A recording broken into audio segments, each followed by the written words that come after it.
Thomas Paine, Sam Adams, Benjamin Franklin. These men spoke up for what they thought was right. From their courage came such documents as the Declaration of Independence and the Constitution of the United States. From their willingness to speak what was sometimes unpopular but right, we enjoy such liberties as freedom of speech, the right to keep and bear arms, and freedom of religion. There are those who still wish to oppress our freedoms, and there are still patriots willing to stand up and defend life, liberty, and the pursuit of happiness. Men like Zeb Bell, who honor our founding fathers and what they stood for. It's now time for Zeb at the Ranch, speaking up and defending your freedoms. Brought to you by Magic Valley Les Schwab Tire Centers and all of the other great advertisers on the program. And now, Zeb Bell. So you think that you're having a bad day? Well, listen to this true story. An Iraqi terrorist didn't pay enough postage on a letter bomb. Well, it came back with return to sender stamped on the letter. He forgot that it was the bomb, and he opened it and was blown to bits. There now. Having a better day? Good morning, everybody. Here comes Kate Smith, and God bless America. Followed by a patriot. Call in with our Pledge of Allegiance. Good morning, good morning.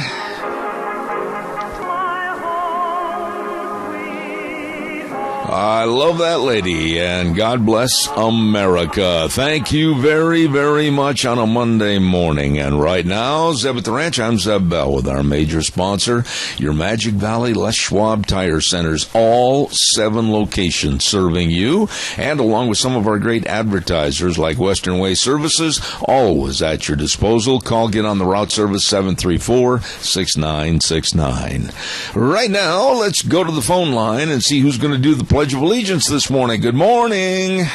Well, good morning, sir. Your board op will be doing. Well, my engineer extraordinaire, go ahead, please. Yes, sir. I pledge allegiance to the flag of the United States of America and to the republic for which it stands, one nation, under God, indivisible, with liberty and justice for all. Attaboy, Wheels. Thank you very much. And don't forget, right now it's time for the weather, brought to you by Cheney Flooring and Home Design, 1228 Oakley Avenue in Burley.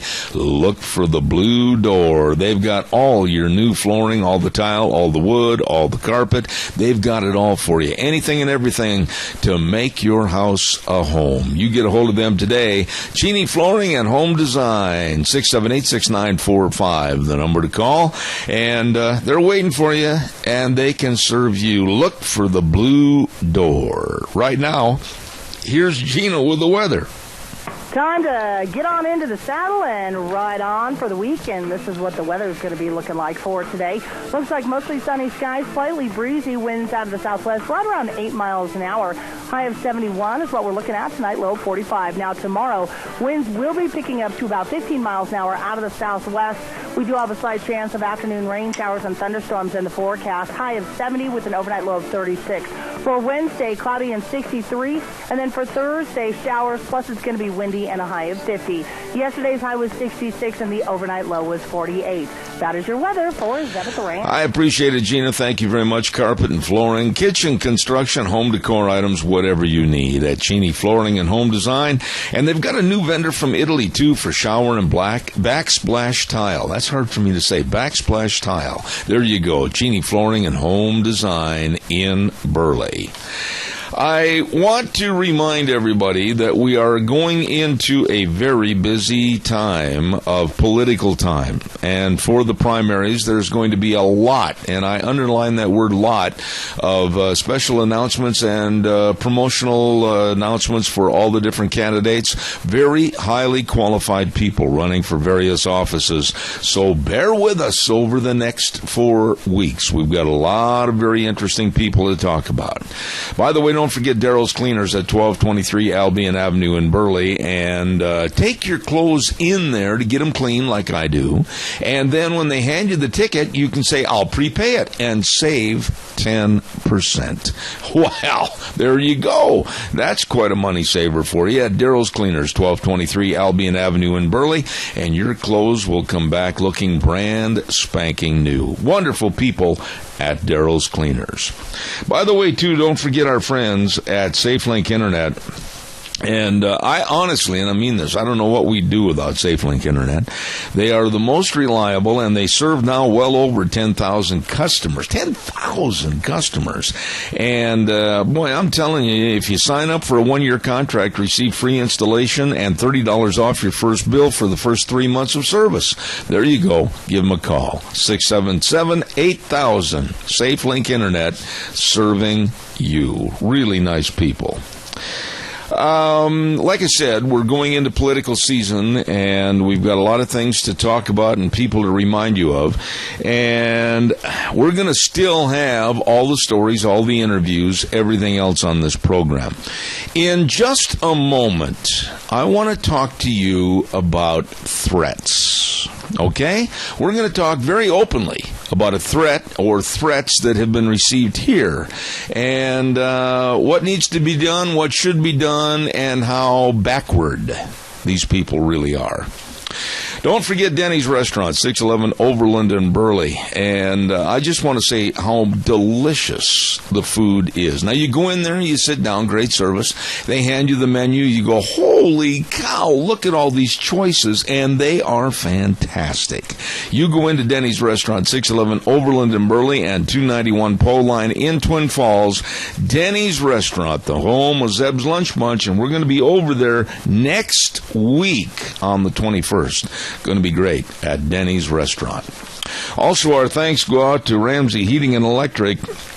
And they open the doors at 7:30 in the morning, Monday through Friday, and they're located at 2600 Overland Avenue in Burley for all your heating and all your cooling needs, whether you need one light bulb or a whole bunch of them. They got all of it over there at Ramsey Heating and Electric, and this is where they provide warm winters and cool summers. You stop over and see these really nice folks at Ramsey Heating and Electric. I want to tell you about something that happened, and naturally, of course, I'm not going to mention any names. We're going to keep this just on a kind of an en masse type thing. But I received some threats this last week to leave the LGBT alone. Yeah.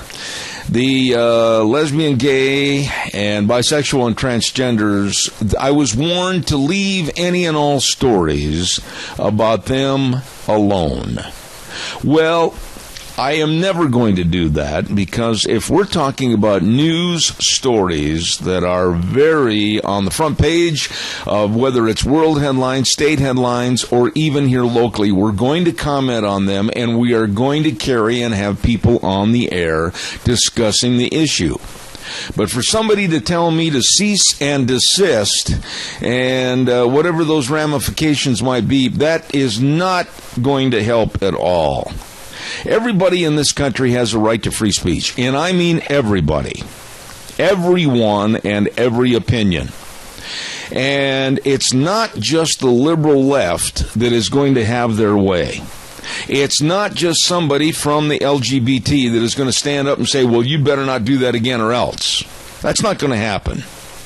And to censor stories and to censor what we do here on this program absolutely under a dark, very sinister veil of a threat, that's not going to happen here on this show either. And to those, if they're listening this morning, I wouldn't go down that murky road if I were you, ever again. And we're going to continue talking about stories that are affecting families, that are affecting morality, that are affecting the way we live and the way we bring up our kids, the way we go to church, the way we go get our groceries, etc. We're going to be talking about those, regardless of whether or not it offends someone. And I want to make that point clear this morning. We are not going to back off. Now, under the threat of being sued, are you kidding me? That is almost laughable. When we're reporting facts as to what's happening to a story, and we hear rumors, well, we'll sue you, we'll get you off the air. Go ahead. What I will say is this. Put your best foot forward, and then expect it to get stepped on. Calls welcome, 436-2244, 1-866-927-4587. Want to remind you, too, on Tuesdays, Minnecasia Sales brings you Dr. History. Oh, we always look forward to that at 10:06. Well, Zach and the rest of the crew, they're over there at Minnecasia Sales, 1321 East Main Street in Burley, right across from the airport. And I know a lot of people right now are saying, I've got to get this built. I've got to get this remodeled. Well, for all your remodeling needs, all the lumber, all the shingles for a new roof, whatever, they've got it at Minnecasia Sales. Really nice people, and they can help with the contractors to install and do the job that you're looking for. Oh, my goodness. You stop in and see them today. See them personally at Minnecasia Sales, 1321 East Main Street in Burley, and they, as I said, bring you Dr. History. Calls are welcome. Come on, don't weaken on me, folks. Give me a jingle. 436-2244, 1-866-927-4587. While I'm waiting for your call, think about you and your job. Whether you maybe work at a grocery store, whether you work at a concrete company, whether you work as a lawyer, a doctor, whether you work as a school teacher, and think about people that maybe might not like what you do or say, and they say, well, we're going to just sue you. We're going to sue you, and you better not do that again. It offends me. Anybody and everything can be offensive. Caller, would you do me the patience of just staying right there? I'll be right with you, I promise. Don't forget Burley Physical Therapy and Rehabilitation, 1263 Bennett Avenue, Suite 2 in Burley. My goodness, they can help you get back to being you. I'm going to start going back. I had to take a 2-week layover, had a little problem, and I'm going to go back down there next week, and they're going to start working on that old hip of mine again, helping you get back to being you. Nick Greenwell, physical therapist, and all the physical therapists. They know the exercises, and they can help you. Make an appointment today at 678-1191. 678-1191, Burley Physical Therapy and Rehabilitation. Caller, thank you for your patience. Go ahead, please. You're welcome, young man. They are great people down there at that therapy, aren't they? Oh, they are good. Yeah, these people are wanting you to not report, on the sharing the bathrooms and all of this.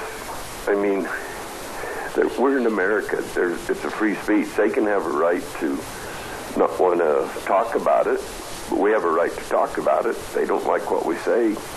Change channels. And this is Doug, what you're talking about right there, change channels. Yeah, I welcome these people that want to make these threats and say cease and desist or else whatever.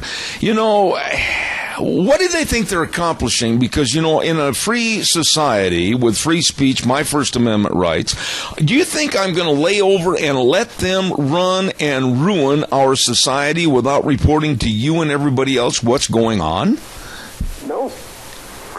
They use threats because they don't have a leg to stand on. Well, they're idle threats because it won't go anywhere. Well, and the thing is, if they say, well, we'll get a lawyer and we'll shut you up, we'll take you off the air. That is the most ridiculous thing I've ever heard, because in no stories, and Doug, you're a good listener, you know this is true. In no story that we put on the air, none, unless there are direct quotations from certain individuals, do we ever mention individuals' names. Because, number one, that's an absolute act of stupidity. If you do want to get sued, that's a great way to do it, unless you mention somebody's name connected to a story without a direct quote. What I'm saying is, if we don't let the public know what is going on in our society, we have lost a major part of our journalistic freedoms that will never come back again. Exactly. exactly. I mean, you're doing a great service. They, like I say, they know they don't have a leg to stand on, so they do idle threats to try to quiet you. Yeah, and I said just a moment ago, I absolutely welcome if these individuals want to go get legal enforcement or legal information. I highly recommend they spend the money. I do, I really do, because they're going to come up against a brick wall that's going to end up emptying their pocketbooks. Exactly. And if they have a backbone, they could call you and debate it on the air. Oh, yeah, but you'll never hear that. No, you won't, because they don't have a backbone. They don't have a leg to stand on. Absolutely. No, I'm a little bit miffed about this because, number one, Doug, I think you've known me for a long time. I've known your family for a long time. I do not abide by idle threats. No, you don't. No, this is very true. And that smokestack deal, or the steam from these stacks over here to Gem State Processing, have you done any more research? You know what? I owe everybody an apology on that one because I can be honest with you, Doug, and I will bare my chest and apologize. I have been so ramped up with my lovely bride. We've got over 300 plus ads of political ads, and we've been so swamped putting that together over the next couple of weeks. I got to be honest with you, my hair, even though it's very short, I look like the Nutty Professor last week. I won't go there. Okay. But anyway, I have a thought on that, just my opinion. And I hope you don't mind me voicing it on here. But yeah, that's what this show's about, buddy. Go ahead. Simplot's had steam coming out of the top of their stacks. Yep. When they was there, yep. Nobody complained. The only time people started complaining about it is when these commissioners can't push through this new airport to close this one down to turn it into an industrial park. You know, I'm going to say something that'll really rile up some of the natives this morning, but there again, I've got an opinion. They've got theirs. If they've got the backbone, they can call in. I honestly, here we go, Doug.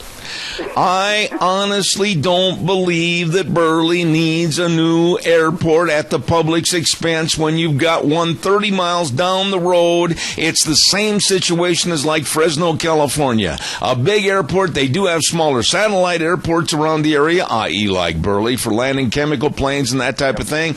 But there I go. Somebody's going to say, well, you had no right. Yes, I do. I have a right, and I'm going to voice it right now. And I also have a thought. Burley, Twin Falls, Jerome, Haley, Blaine County, and all those guys, if they could get together between the two Twin Falls exits where that huge lava bed is, where it's good for nothing, they could put in one big airport there. Yeah, but Doug... Bring in 747 and just fill up Sun Valley. That was the original content of the whole issue 40 years ago, Doug. That was the whole issue 40 years ago, right there between Jerome and the exits going to Kimberly and Twin Falls and all that right there. How do I know that? Because it was Deanne's parents' property. And Twin Falls goofed and nixed on the idea, and your regional airport went down in flames. Yeah. I lived in Steamboat Springs, and, you know, that if you've ever been there, it's real hilly. There's no place to put an airport there. No place at all. It's worse than Sun Valley. You don't even have a run-in. They got a STOL port, which is a short takeoff and landing, so people have to do shuttles over from Denver or ride a bus over. So the county got together, and they took an old airport that was about 20 miles away from Steamboat, and we extended that. They're landing 747s there, and Steamboat has thrived. It was the best thing they ever did. But the point is, and I got to do a commercial break here, Doug. The point is, all little cities down on Highway 99 in California, look at that. You got Tulare, you got a bunch of other cities. They got little airports, you know, to land the spray planes and all that kind of stuff. But the main hub is Fresno. Well, how many hubs do you want in Magic Valley 30 miles apart? Exactly. Yeah, I got to run, buddy, but now that we've made everybody mad this morning, whew, Thanks. Keep up the good work. Okay, see you later. Bye-bye. Hey, don't forget, I got to get some commercials in here. Please bear with me. Don't forget Lennox Home Comfort Systems through our friends at Ramsey Heating and Electric, offering rebates on qualified Lennox Home Comfort Systems. Whether it's a gas furnace, air conditioner, or a heat pump, you and your family will enjoy the comfort.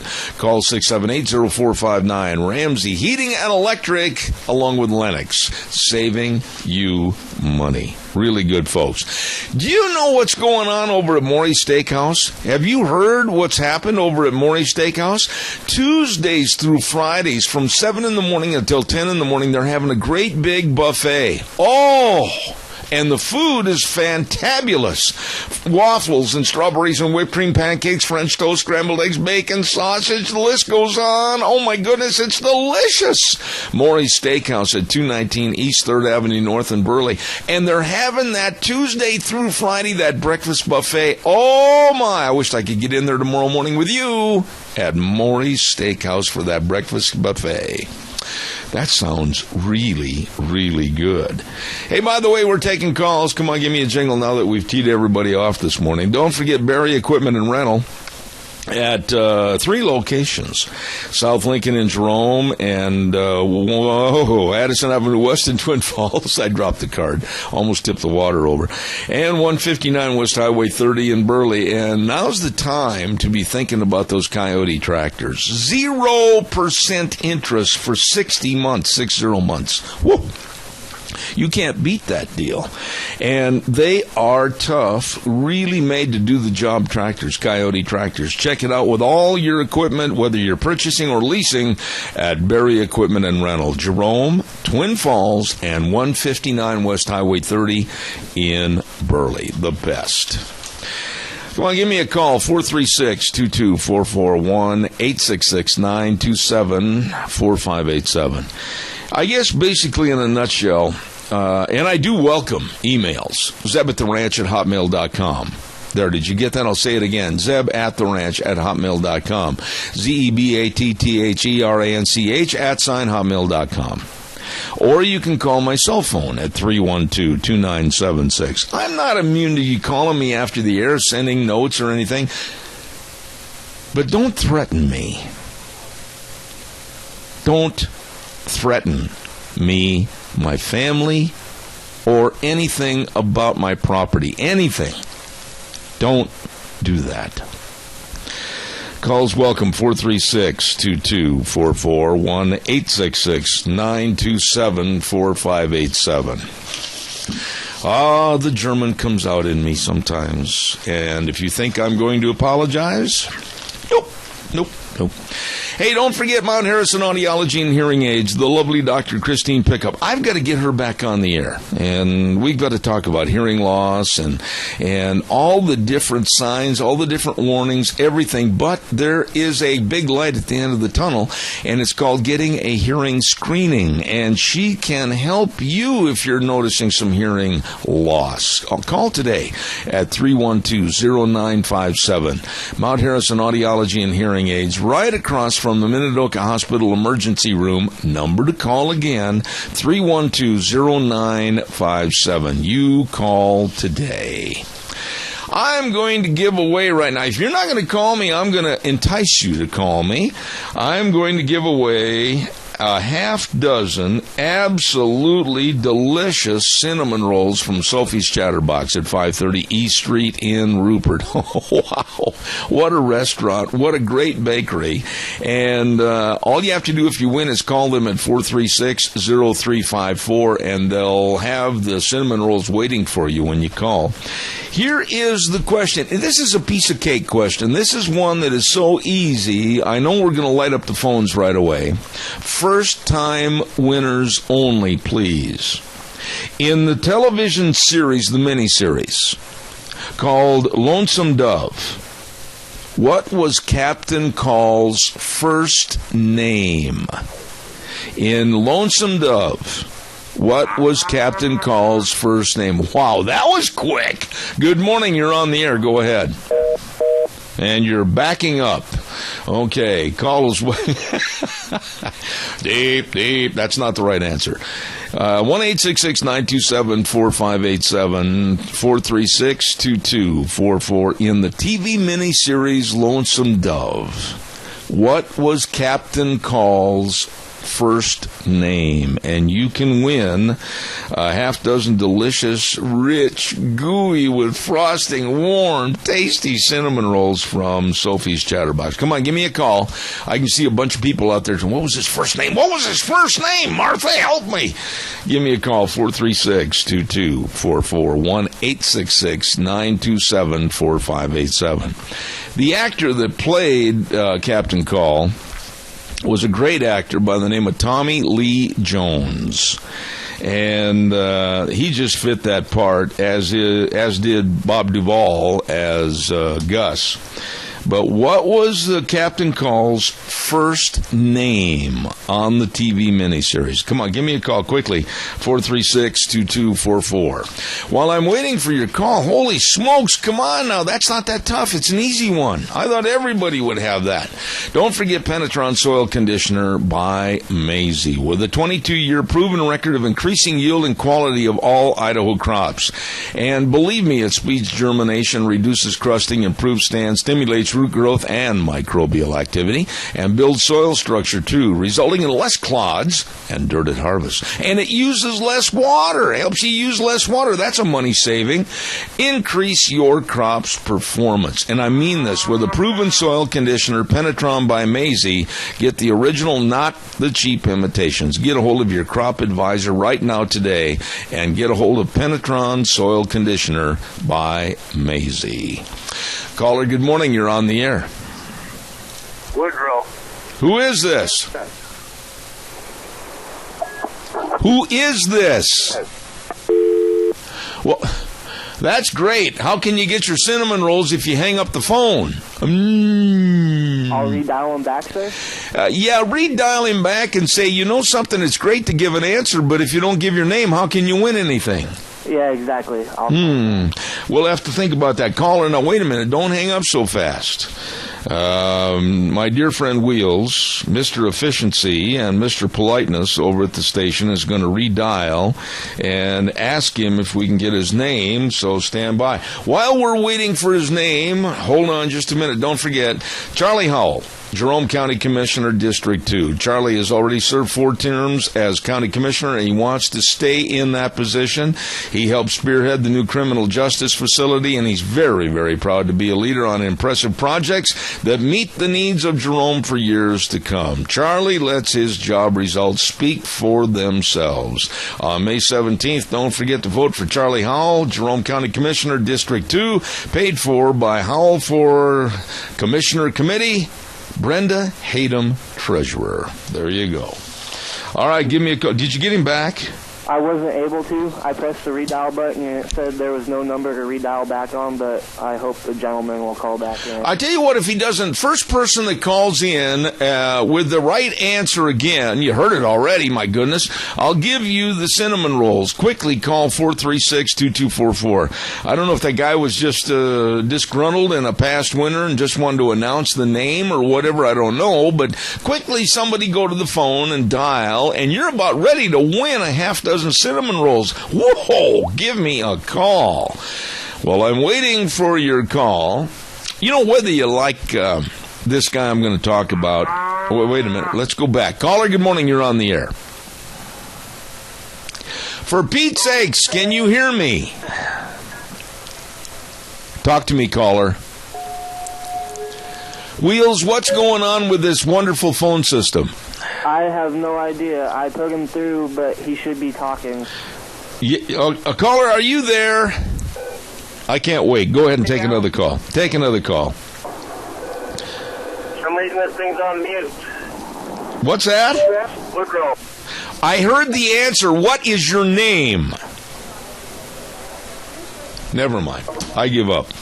You got to stay on the line. You got to talk to me. Wheels, what have we got going on over there? It sounds like amateur hour at Ted Mack. I'm not sure, sir. He was talking, and then he sounded like he was on mute or something, and he was trying to respond back. All right, just take the next call, and we'll give it to them. I've got to have people that call and talk to me quickly. Go ahead. Caller, good morning. the Bell Show. Good morning, caller. Okay, hold on, I'll put you through. Oh, my goodness, Wheels, turn your mic off. Go ahead. Yes, sir. All right, go ahead. Caller, good morning. You're on the air. Yeah, good morning. That guy's name was Woodrow. What's your name? What is your name? Oh, excuse me. My name is Ed Hay, H-A-Y. Ed Hay? Yes, sir. All right, you're the winner, Ed. I'm going to give them to you. Thank you very much for calling. And please, audience, when you call, give us your name. I don't want just the right answer. Thank you. It was Woodrow. And Ed Hay is going to go over to Sophie's Chatterbox. Call first, and they'll have your cinnamon rolls waiting for you. Thank you. We finally got through it. It only took 7 minutes. There's an echo on your telephone, sir. I can't help about this wonderful phone system. I've been griping about it for years. Can't change it, my friend. Thank you. I'm sorry. Calls welcome. 436. All right, sir. 436-2244, 1-866-927-4587. You know, a lot of times I'll put the blame on the phone system at the station, or I'll put the phone system with perhaps cell phones calling in, whatever, I don't know. But whatever the problem is, Wheels, look and see if something's out of whack this morning, if you would. Yes, sir. Don't forget, May 17th is primary election day. On behalf of Senator Kelly Anthon, Representative Fred Wood, and Speaker of the House Scott Bedke, don't forget, mark May 17th on your calendar and go vote. This is America, and by golly, exercise your patriotic duty and go vote. And don't forget, too, when you go to vote on the 17th, take a picture ID and be proud of who you are when you go to the polls. Absolutely. Paid for by Senator Kelly Anthon, Representative Fred Wood, and Speaker of the House, Scott Bedke. Thank you very much. All right, let's go with another call. My goodness, I'm having fun. 436-2244, 1-866-927-4587. Whether you like this gentleman or not, he was an exceptional athlete, excuse me, and a great basketball player. I'm talking about Kobe Bryant. He's going to play his last game against the Utah Jazz on Wednesday night. And quite frankly, through all of the Goodbye Kobe tour, I got to take a drink of water, folks. I got really upset over that last call a minute ago. Take a drink, feel better.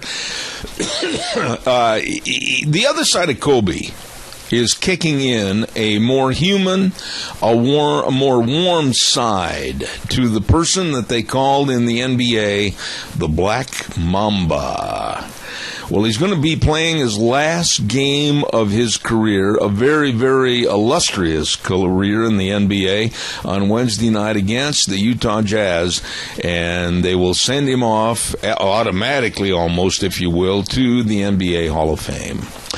Calls are welcome. Give me a jingle, 436-2244, 1-866-927-4587. I'd really appreciate somebody else give me a call. Let's see if we still have that phone problem. Give me a jingle, because I'm not happy with what happened with the previous two callers. So give me a jingle. We'll see if it's fixed and if everything's all right over there at the station. While I'm waiting for your call that I hope is coming in, don't forget Maury's Steakhouse at 219 East 3rd Avenue North in Burley. And, of course, they're having that breakfast buffet Tuesdays through Friday. My goodness sakes, all the breakfast salads, muffins, toast, yogurt, biscuits, gravy, sausage, bacon, everything. It's delicious. It's only $8.99 for adults, $5.99 for kids, 4 to 10, ages 3 and under. Eat free. Maury's Steakhouse Buffet. Don't miss that in Burley. All right, calls welcome, 436-2244, 1-866-927-4587. CIA head John Brennan is playing into the hands of the really bad guys, I think, because he came out and said there will be no more waterboarding from the CIA, regardless of whether the new president wants it or not. We're going to talk about that in just a few minutes. Give me a call. Caller, good morning. You're on the air. Are you hearing me? How are you this fine morning besides frustrated? I'm not frustrated. I'm just dadgum mad. Does that make a difference? Well, about Kobe Bryant, Kobe Bryant is an example of where you go into the NBA and you're just out of high school. You're not dry behind the ear yet, so to speak. And he made some mistakes, and his attitude and that sort of thing. I think that a person shouldn't go to the NBA until they have their education complete. What do you think? Well, it's not for me to make that decision, nor you, Keith. I mean, if somebody like Kobe Bryant wants to go into the NBA at 17 or 18 years of age, I can't stop them, and the only thing that can change is the league rules as far as accepting people at a certain age. I agree with you that he was not ready physically and emotionally, perhaps, to go into the NBA, especially on the emotion side, because it took him a long time to grow up, and he had a lot of problems, and quite frankly, with all the adulation and everything from the fans, he didn't adjust real well. And I agree with you that maybe a more mature Kobe Bryant wouldn't have had the pitfalls that he had to go through. But on the other hand, you have Shaquille O'Neal, who, under the same circumstances, went in there, and I've always thought of him as a big teddy bear. He was a good ambassador to the NBA and still is. You go ahead and call him a big teddy bear if you want to, but I'll tell you what, somebody that's 7'1" and weighs close to 350 pounds, I'm going to call him sir anytime and all the time. But he is a gentle giant, and I have a lot of respect for him. I've never ever heard anything really bad about him. It was really kind of funny that you would mention Shaquille O'Neal, and I'll tell you why real quick. I was watching the NBA game one night, and Shaquille got up and was going to jog back to the rear portion of the set that they had for the NBA game, and he tripped over a chair, and all the cameras in the studio just vibrated. I mean, man, that's a big guy. Well, you gotta remember one thing. He didn't play well with the other children. No, that's true. God bless you, man. Thanks. Have a good day. Have a nice day. Thank you. Caller number 2, go ahead. You're on the air. Thank you. He hung up, sir. Well, don't do that, folks. Don't do that. Hang up. Don't hang up. We have to have patience. And I promise I'll get right to you. I appreciate your calls. 436-2244-1866-927-4587. I don't know. I've had a lot of people call me and say, what is the matter? Why? Some of us, we can't hear you, etc. I don't know the answer to those questions, other than hopefully it's going to be fixed. I don't know. Some people can hear, some people can't. I apologize. I am not the engineer. I am not the equipment. Thank you. Give me a call, 436-2244-1866-927-4587. What did you think of John Brennan with the CIA basically telling the world that the United States will not waterboard anymore? We will not do anything maybe of a forceful nature to get information from the bad guys? Or are you in favor of that? Personally, and I've said this on the program many, many times, and I'll say it again right now, that if we capture a terrorist, or terrorists plural, that have information about some impending doom that is going to take place here in this United States, whether it's at a school, whether it's at a business, whether it's at a military yard, whatever the case might be, we need to get that information regardless of how the information is obtained to save American lives. Your thoughts. Give me a call. I want to hear on this. And while I'm waiting for your call, I'm going to do the weather real quick.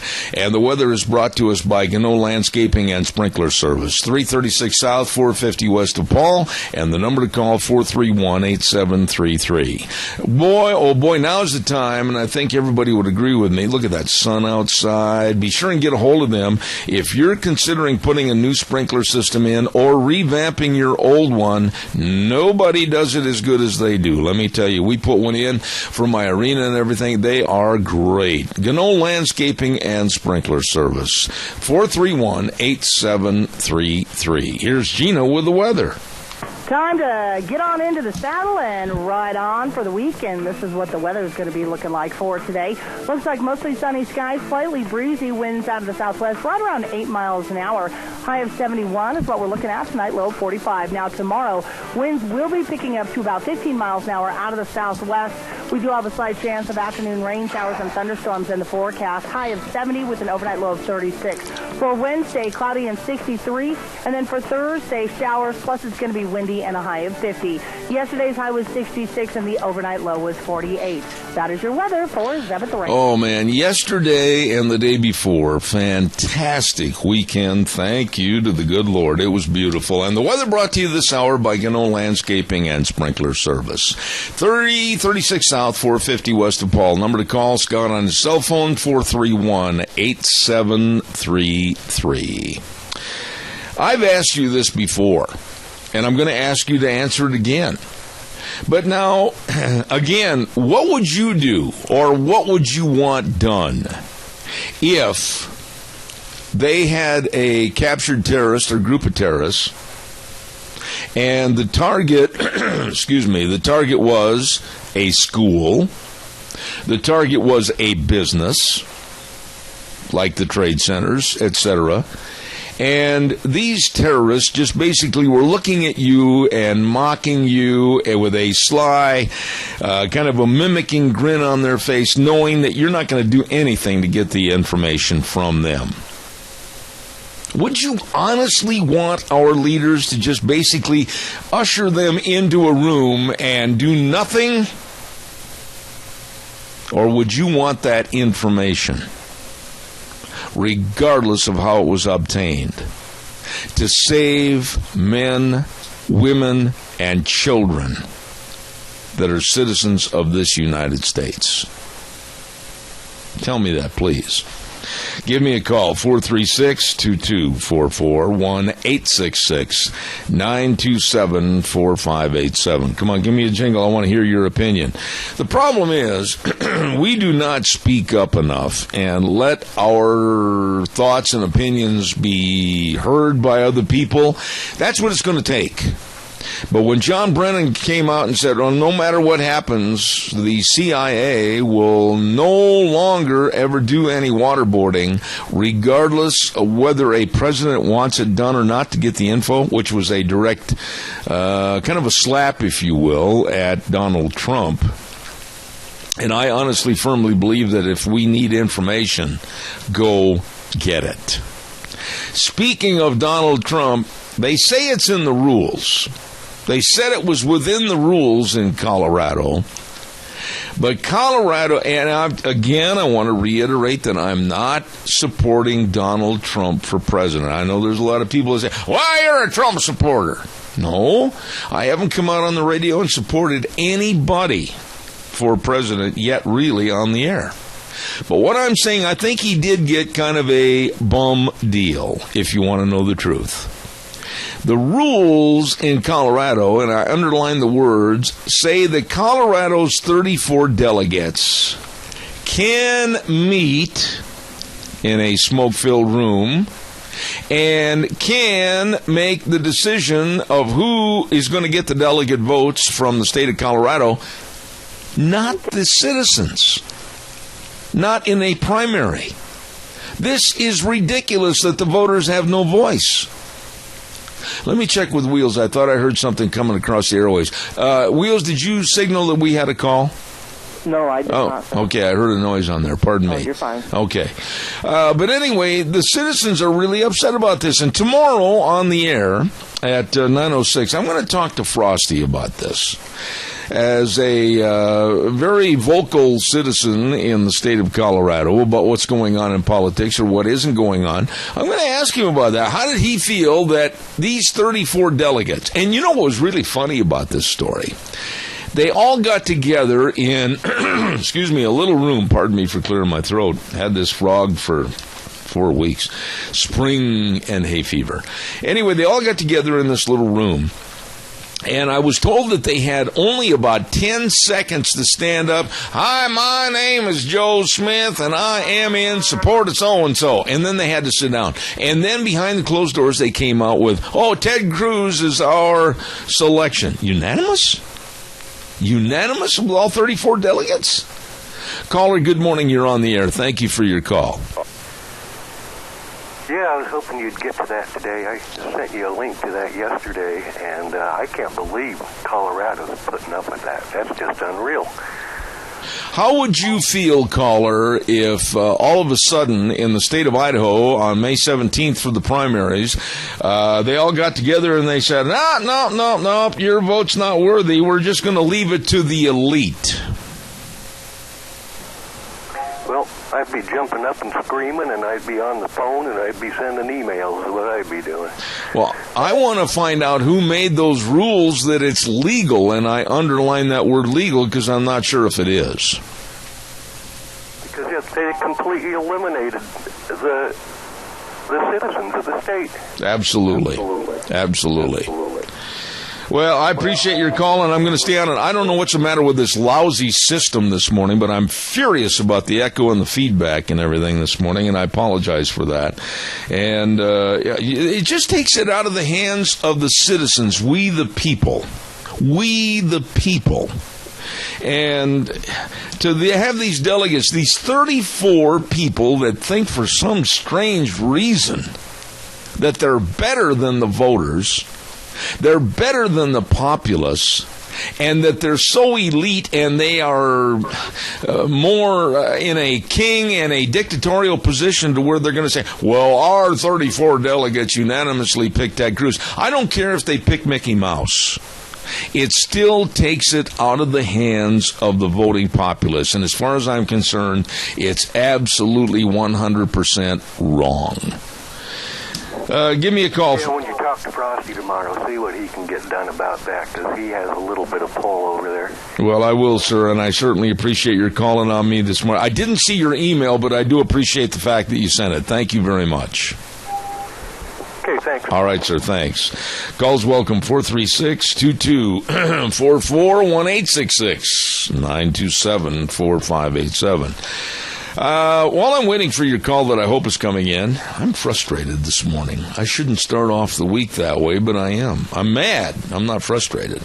Don't forget your Magic Valley Les Schwab Tire Centers. Absolutely with the best in tires for you and your safe driving. They've got a lot of these tires on sale right now for a big spring tire sale, and I urge you to go in there. Convenient credit is available, and check out the tires that are going to work for you, whether it's for your car, your pickup, your SUV, horse trailer, boat trailer, whatever.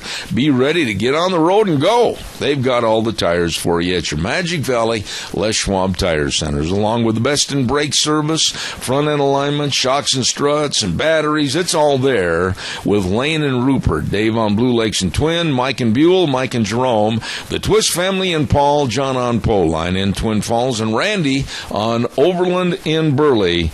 Your Magic Valley Les Schwab Tire Centers. All right, give us a call, 436-2244-1866-927-4587. Thank you. Good morning. You're on the air. How are you? Good morning again. I just got a comment on this delegate situation.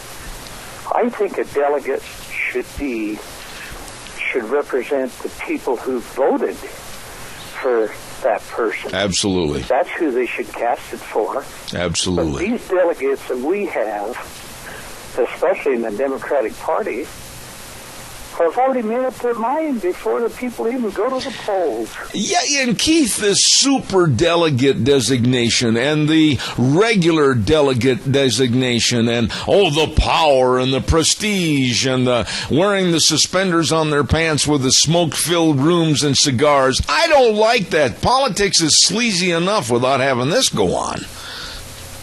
Well, just like Idaho, for instance, Ted Cruz had the most votes in Idaho.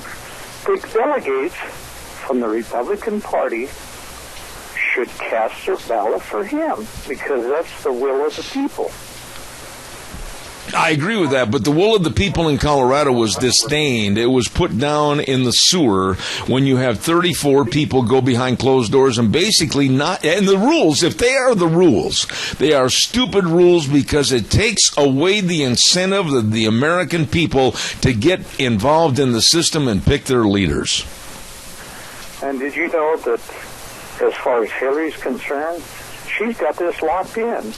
It don't do Bernie any good to continue because the delegates have already chosen Hillary. Yeah, and what you're saying... The biggest crap I've ever seen. I don't know. I agree with you, Keith, 100% because, Bernie's won 7 of the last 8 state primaries that have been up for contention. 7 out of 8. Hillary's finished behind him, and yet the guy's way out in the backyard chasing the dog on a chain. I mean, Matt, it's absolutely frustrating.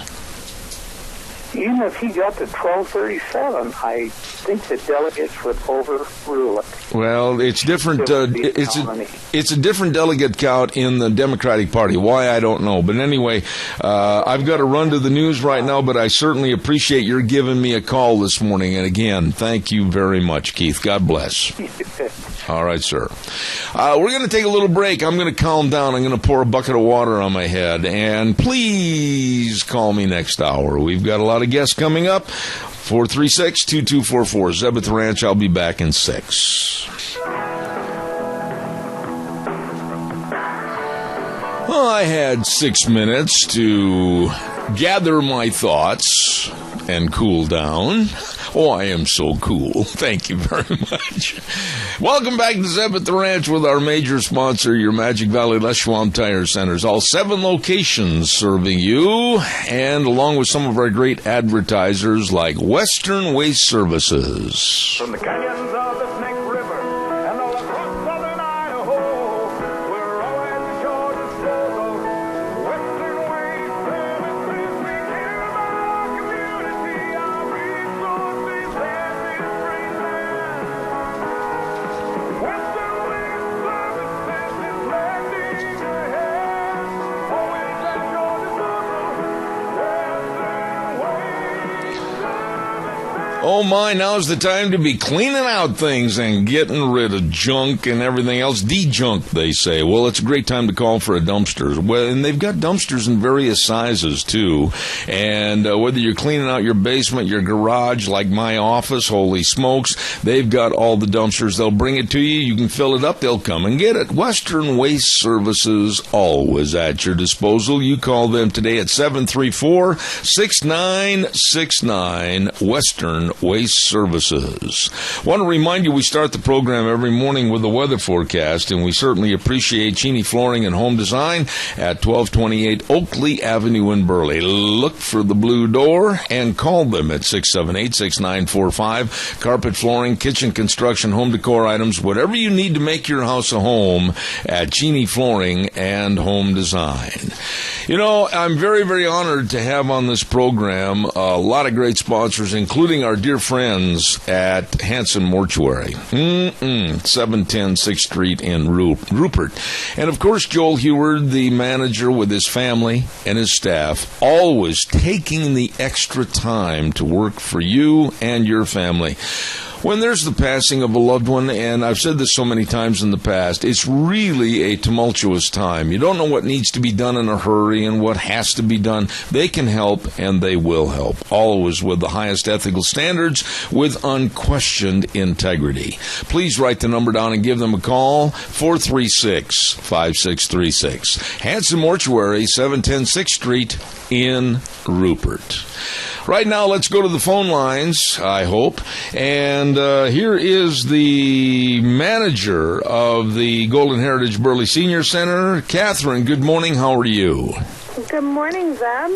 It's nice. Fine. How are you? Nice to have you back on the program, and we've got some limited time this morning, so I want to get right into it. What are some of the activities that are going on over at the Senior Center for this week? Well, we have Pinochle on Monday, Wednesday, and Fridays at 1 o'clock in the afternoon. Also, Thursday evenings at 6. We have bingo on Tuesday nights at 6:45, where we do serve dinner for $3. Oh, my. And we have a community service breakfast on the 16th of April, where we'd like to invite everyone to come out as a community and come support the Meals on Wheels program.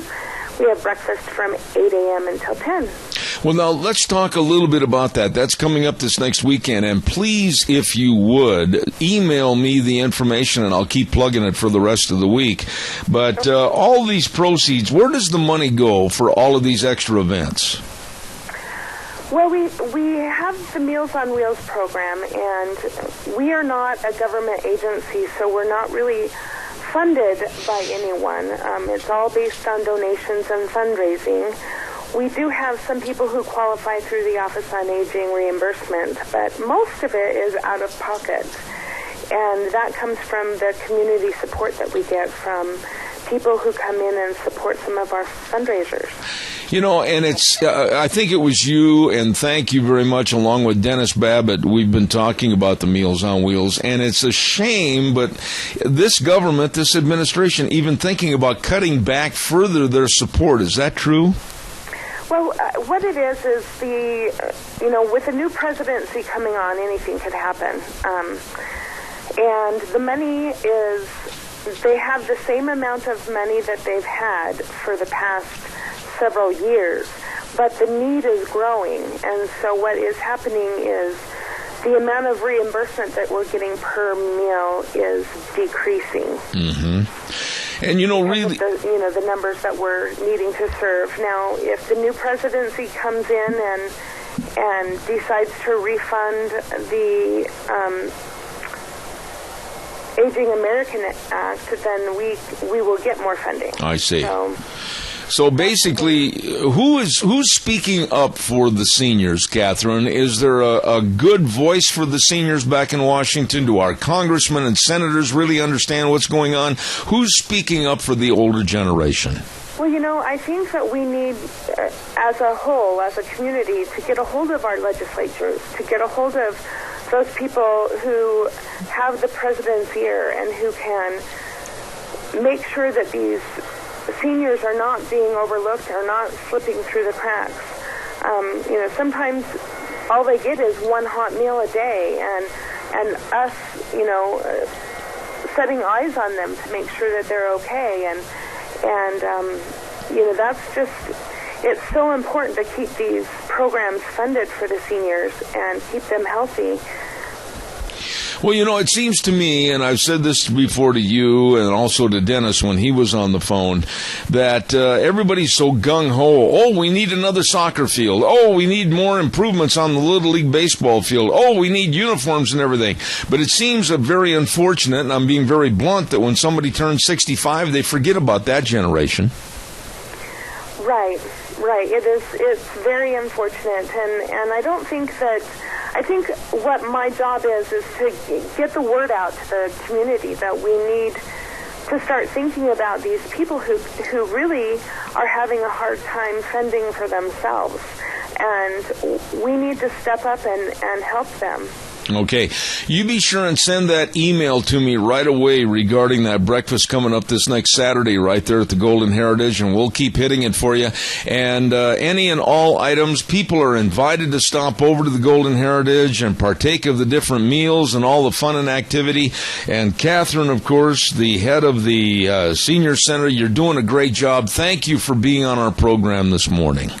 Thanks for having me, Zeb. Thank you so much. Good to have you back. Thank you very much. God bless. Bye. Thank you. Oh, nice people serving everybody, not just the seniors, but everybody over there at the Senior Center, and we certainly appreciate it. Holy cow, did you hear what's going on at Maury's Steakhouse, 219 East, 3rd North in Burley? They've got a breakfast buffet. Honest to goodness, I am absolutely so sad that I can't be there in the mornings. I love breakfast. It's my favorite meal.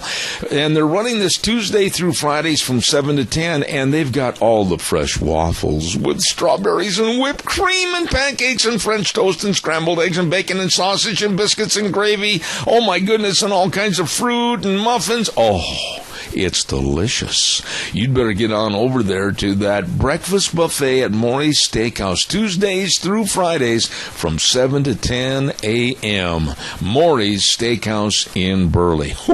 And by the way, they're going to be starting a Saturday brunch from 9 to 1. Don't forget that at Maury's. Delicious. Oh my, just a minute, we're going to get the lovely Vicki from Vicky's Country Gardens on the program with us. Stand by for that. And let's see, what else did I not do here that I needed to remember? I know what it is. I've got a political announcement I got to get on here. John Lenker is running for Jerome County Sheriff. He has 18 total years experience in law enforcement, 14 years for the Jerome Police Department, and spent almost 7 of those years as a school resource officer. And he's coached youth sports and has mentored a lot of youth leadership organizations for over 10 years. And he wants to increase accountability in the sheriff's office, increase morale, and promote community service on duty and off. Don't forget, vote May 17th for John Lenker for Jerome County Sheriff, paid for by Lenker for Sheriff, Chairman Bill Watts. Thank you very much. Let's go to the phone lines right now and say good morning to the lovely Miss Vicki at Vicky's Country Gardens, located at 185 South, 600 West of Paul. Good morning, Miss Vicki. How are you? I'm just fine, Sib. And how are we all doing out there on this nice spring morning? Well, about half an hour ago, I was ready to just throw the microphone into the garbage and go out and enjoy the day, but I've had a cooling effect. Oh, there you go. This is a good thing. You don't want to you always want to stop and think before you do anything brave. Oh, well, that's not my modus operandi. You know that. Hey, I got a question for you to start things off this morning. All right. I've had some calls, and I'm going to kind of lump some of the calls into the same response to you, and then you can give us an answer. Some people have called, and they said, well, you talk about gardening all the time and what to grow, what to plant and everything, and we'll get into that in just a minute. But some people have said, what about these old flower beds that basically last fall we ran out of time to take care of them, and they got overgrown. They looked like a jungle thicket in Vietnam. What do we do with those things? Well, that's really a good question, because a lot of people do in the fall. If you're, a farmer or whatever, a farmer's wife, whatever, and you're in the trucks, you have a tendency to forget those flower beds. So in the spring, basically, if it's grasses, like the ornamental grasses that are growing, cut them down to about 4 to 5 inches tall. The new will come up through there. Most all your perennials, cut them off, cut them down. Most all the soft stem perennials will all come back on new growth. So just cut them down to the ground. Daylilies, all that kind of stuff. Cut them right down to within a couple inches out of the ground. Okay, now let me interrupt with a question there. What about, like, if you just go in with a lawnmower and set the blades up about maybe 3-4 inches, get the same effect or not? Well, it kind of depends. If you've got some woody stem shrubs in there, it's going to ding up your lawnmower. So that's where your problem comes in. A lot of places have got, like, you'll have some roses or some evergreens or something like that, or some of the flowering bushes that have the woody stems. Those don't need to be cut down as far as your soft stem things like your soft stem perennials, the salvias and things like that. Those kind of things can just be cut off at the ground. If it's just a plain bed of just like old petunias and things like that, go in and rake out all the old annuals that was in there, and then just whack everything else back down. Oh, okay. So what you're saying is... Stemmed ones have to be done different. The forsythia bushes that everybody are seeing right now that are blooming yellow. They're so pretty. You do not trim those until after they bloom this spring. Oh, okay.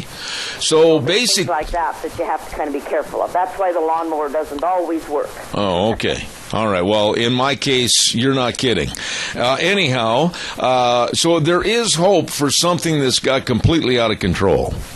Well, yeah, you can take and you just, trim them down, trim out, if it's a woody stem bush, you trim out the dead wood in it and round it and shape it and trim them down. If they've got any questions as to which ones they can trim now and which ones they have to wait on, they can give me a call and I can explain it to them. There's only a few that have to wait till after they bloom. Forsythia is the main one.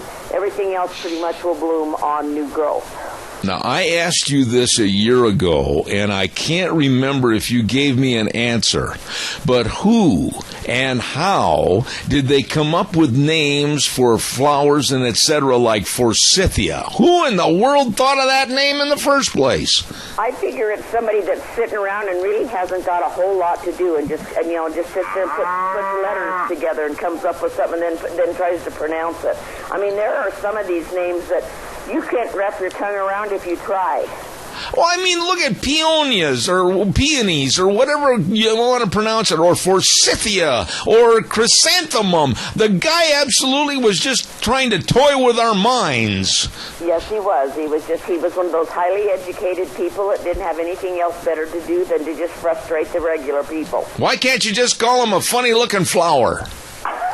Well, that's kind of what most people do. Okay. We have a caller with a question for you, Vicki. Go ahead, caller, please. Yes, thank you, Jeff. I was wondering, were there berry and cement pots? What kind of flowers are those? They plant every year? Those are trailing. They're a super petunia that's in there. They're like the big super petunias. They're not just a regular petunia. They're a special one that looks like we use in our baskets, but they get really big and they trail really good. But they're just classified as there's a lot of different colors of them, but they're a super petunia. All right, caller, thank you very much for your call. Appreciate that. See, there's another indication right there. Petunia was Porky Pig's girlfriend, so they named a flower after her. Yeah. Okay. Oh, it's like a pansy. Pansies are the toughest little thing out there. Why would they call it a pansy? We've already, it's not a pansy. Oh, okay.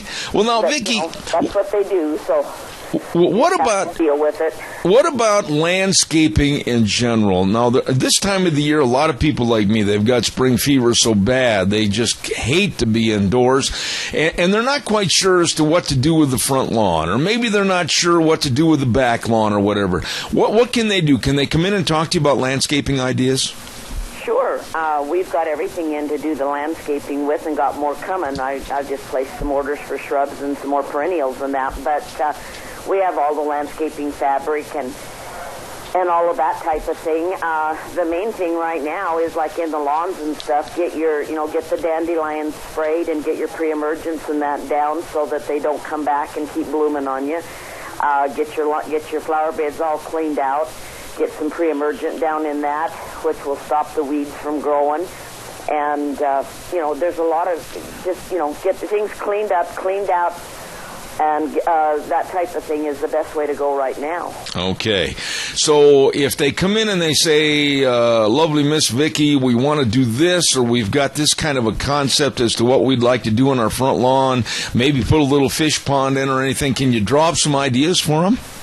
I can, and what they can do is take some pictures either with their phone or with a camera or whatever, take some pictures of the area that they want to do and bring it in to me so I have an actual visual effect. So if it's up by their house, I can see where the windows are at and that type of thing, so I know not to put a tree in front of their window and yeah, things like that. So, okay. Yes, they can bring in stuff like that, and we'd be more than glad to help them figure out, give them some basic ideas and then let them choose what they think they want. Okay, now, here's a question that came in this last week, and it was very simple and to the point. How deep should I plow my garden? Well, if you're plowing, as deep as the plow will go. Oh. I mean, that's it's just like on farming. I mean, you set the plow, and if you can roll that dirt 8 to 10 inches, that's great, or even deeper. A lot of times, if it's a big enough garden. If you're running a rototiller, there again, go as deep as a rototiller will go. 'Cause, Okay. The deeper you can turn that, the better off you're going to be. Okay, and what else with that? I mean, the minute they get it plowed, go out and work it really good, keep it nice and smooth, and right now they could go start planting almost anything, can't they? Oh, it's getting real close. Right now, all the peas and onions and Swiss chard and spinaches and lettuce and beets and that type of stuff can all go in right now. It's a little early for corn. The ground's just not quite warm enough for sweet corn to go in. It needs to be up around that 55, 60 degree range in the ground, not on top, not above ground, in the ground. And, it's too early for melons and things like that, but your spuds can go in now. Your basic ground crops can go in now. Okay. Now, I had another question that was written to us and sent in this last week, and it was about tree pruning. I don't know the first thing or the last thing about pruning trees. I guess if I've got a branch in the way, I'm going to take my Paul Bunyan axe and I'm going to chop it out of the way. What do you do about pruning? How do you know you're doing the right thing?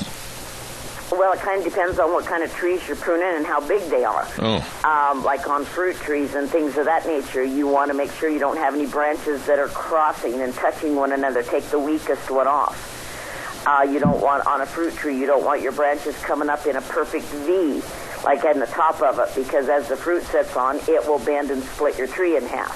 So you want your branches, when you're pruning, you want your branches offset so they don't tear your tree up when they get heavy with fruit. Oh. Okay. That's the 2 pointers on that. On big trees, great big trees, sometimes you're better off on the big trees to get a hold of a couple of the guys in the area that are really good at it, and I've got their names and that in here.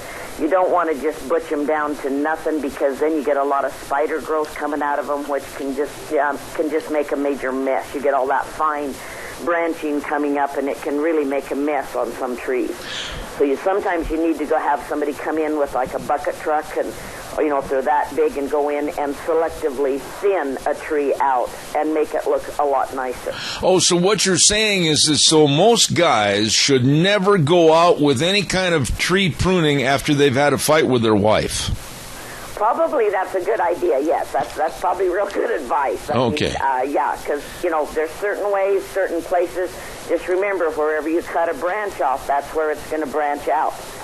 So, if you cut a branch down in a certain, just take the top of it down about 3 feet. Right there, you're going to get a whole bunch of little branches coming right out from there. Okay, now, is there a certain time that's better to do this, and then after that time, don't do that for the rest of the year? What about that? Well, late fall and early spring is a good time, because the sap is running slower at that point in time. The energy is more down in the root. The sap is always running in a tree. They say, a lot of people think they're dormant, and that means the sap's not running. No, the sap always runs. It just slows down. It's not running as fast, trying to produce leaves and things. Some trees can be pruned on during the year, but it's usually best on bigger trees to do it, like I say, late fall and early spring. You know what? That's a good promo for this program. Zeb at the Ranch, where the sap is always running. I knew you were going to pick up on that. Something told me you were going to jump right on that. Listen, I'll tell you what. I've got a question of my own. How did you get so doggone smart about all this stuff? You know everything. Well, I don't know about that, but when you're, if nothing else is by osmosis, when you've been in this business for 30 years, you might as well learn something. Well, you do a wonderful job, and if people have questions, what number can they call? They can call us here at 438-5663, and that'll put you right into the office, and then they'll either call me to the phone or give you my cell phone number or whatever. But like I say, just give us a call, stop in and see us. And we are going to be having an open house on the 23rd of April. Okay, 23rd there's going to be some door prizes and all kinds of fun things. Hey, send that over to me at my email, zeb@theranch@hotmail.com, so I can make sure I keep mentioning that. And we'll urge everybody to stop in to Vicky's Country Garden at 185 South, 600 west of Paul. And, of course, if you forget Vicky's first name, just say you want to talk to the walking, moving encyclopedia of gardening. There you go. And we're on Facebook now, too, so check us out. All right. Vicky, God bless you. Have a good week. All right. Thanks, Zeb. All right. Take care. Thank you. I love that lady. She is something special. Vicky at Vicky's Country Gardens. You stop over and see her today. Oh, don't forget Let's Ride. Oh, my. That's where the fun is sold. Put a big smile on your face. Jump on one of those ATVs and head for the hills. Oh, man. Now's the time. Look outside. Look at a day like this. And here we are indoors. Oh, my goodness. Let's Ride 270 Highway 24 between Rupert and the World, where the fun is sold. I'm not kidding you. If you already have ATVs, now's the time to get them serviced. Please take my advice and get a hold of them today at 436-4771. Call them and get those bikes in there to be serviced. If you don't have ATVs and you want to start having fun with your group or your neighbors, go over there. What a selection. All the different sizes, all the different colors, and all the accessories at Let's Ride. 270 Highway 24 between Rupert and the World. Oh, yeah, it's true. Where the fun is sold. Hey, by the way, too, while you're over in that area, don't forget Cameron and Siemens Insurance. Wonderful, very professional people with insurance.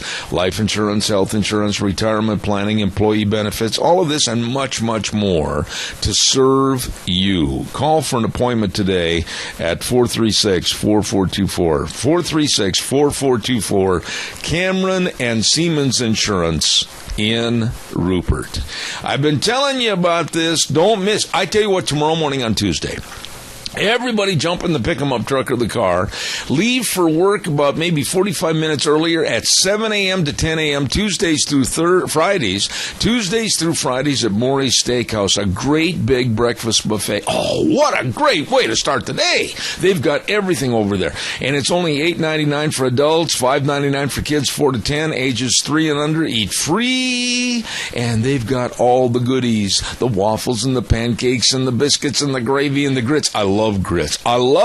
And all the muffins and the toast. Oh, it's delicious at Maury's Steakhouse, 219 East 3rd North in Burley. Breakfast buffet, 7 to 10 Tuesdays through Friday.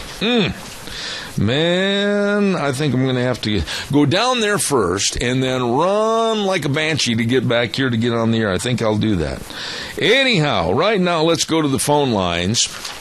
And we're very, very fortunate to have with us on the phone line this morning with the Alliance Defending Freedom, a gentleman by the name of Caleb Dalton. Caleb, how are you this morning? I'm doing well, sir. Thanks for having me. Well, you are brand spanking new, I believe, to this program. Tell us a little bit about yourself. Absolutely. My name is Caleb Dalton. I'm a legal counsel with Alliance Defending Freedom. We're a nonprofit legal organization dedicated to keeping the doors open for the spread of the gospel. We represent clients free of charge around the country and religious freedom cases, free speech cases, and cases protecting the sanctity of human life. Absolutely. You know, Caleb, I'm so blessed to have the Alliance Defending Freedom lawyers and also Carrie Kupek, Communications Director, on my program every week. And we always talk about stories of basically what's going on in America and what's going wrong with America. And when I read this story about the government stepping in to strong-arm those people at funeral homes, I couldn't believe this story. Give us a little background on what happened here. Absolutely. It's really a story of federal government overreach. That's the bottom line here. There's a family-owned funeral home there in the Detroit area in Michigan, owned by Thomas Ross and his son and daughter there. Thomas is 71 years old. He's been in the business his whole life. Inherited the business from his uncle. They've been there in Detroit since 1910. And their mission is really to show the love of God to people who are hurting and help them heal through that healing process.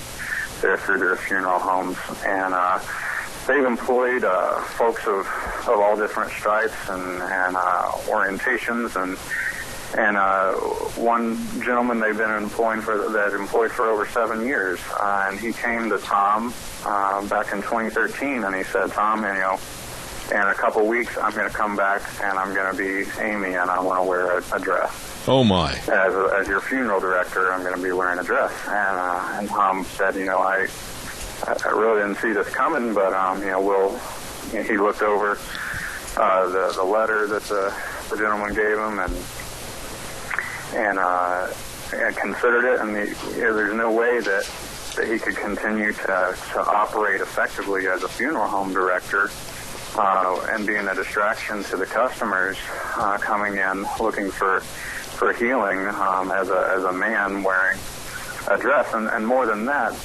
Stevens, the one who's suing Tom here, is he said, I'm not going to comply with your dress code anymore. Tom pays for and buys suits for all of his funeral directors to wear, and Stevens has been wearing that men's suit for the last 7 years, and then just told Tom, I'm not going to wear it anymore. I'm not going to wear your company uniform. And Tom said, well, if you can't do that, then you can't be employed here anymore.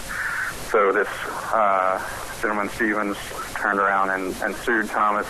Well, he didn't actually sue him. He filed a complaint with this federal government, the EEOC, and the EEOC has now, on their own, come and filed suit against Tom and his business there, claiming that he has to continue to employ an employee who has said he won't abide by their company uniform. I am shocked. I'm sitting here and I'm shocked, Caleb, because whatever happened to private business ownership, whatever happened to setting the rules for how you want your employees to meet and greet the public, whatever happened to paying the bills, and whatever happened to the government keeping their nose out of private entrepreneurs.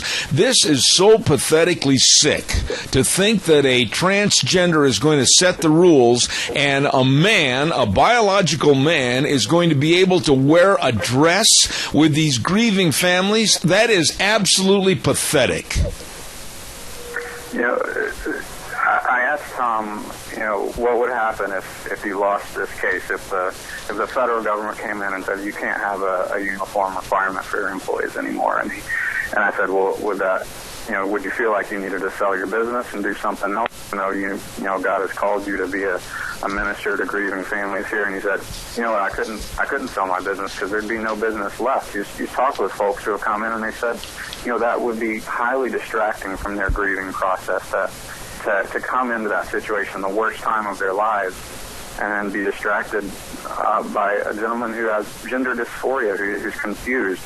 And there's a time and a place for compassion for these folks, but forcing a small business owner like this to lose business, to subject his other employees' privacy rights to the whims of the federal government here is just crazy. And one thing that people don't even understand in a case like this is the federal law was enacted in 1964, this Non-Discrimination Act, to protect women from being discriminated against in the workplace. It prohibits sex discrimination. And the federal government's trying to use that protection that we enacted to provide equality in the workplace to come in there and say, well, you can't have a uniform requirement for your employees here. You have to allow a biological male to wear a dress as a funeral director. And that's not what Congress intended in 1964. Complete federal overreach in this case. Caleb, with your expertise, where have we gone wrong in this country? Where have we accepted that wrong is now right and right is now wrong? And where have we accepted the fact that you can't have rules and regulations within your business? I've worked for many, many businesses in my career, and if they had a certain dress code, we adhered to it. If they had certain rules of don'ts and do's, we adhered to that. What happened to all this? I wish I could tell you. I really do. I mean, there's never been a court in history that I'm aware of so far that's ever said that you can't have a dress code requirement as a business. That's been a tradition of many businesses throughout history. This is the federal government coming in. It's an administrative decision by the executive department to come in and say, we're going to impose our agenda, what we want, not what Congress wrote down as a law, but what we want it to say. We're going to impose that on you as a small business. We're going to try to use the court system to accomplish our political agenda. That's what they're doing in this case. It's activism.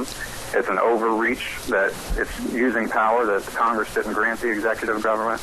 They're abusing that power that they've been given. Well, Caleb, what would be the difference, and please, with your expertise, tell me where I'm wrong on this, but what would be the difference in this scenario if it weren't a transgender wearing a woman's dress? What would it be like if all of a sudden this guy walked in and said, you know what, I don't like wearing a three-piece suit and wingtip shoes anymore. What I'm going to do is I'm going to wear those saggy pants. I'm going to have my underwear show. I'm going to let my big butt hang out. That's the way I'm coming to work, and you can't do a thing about it. Isn't that the same thing?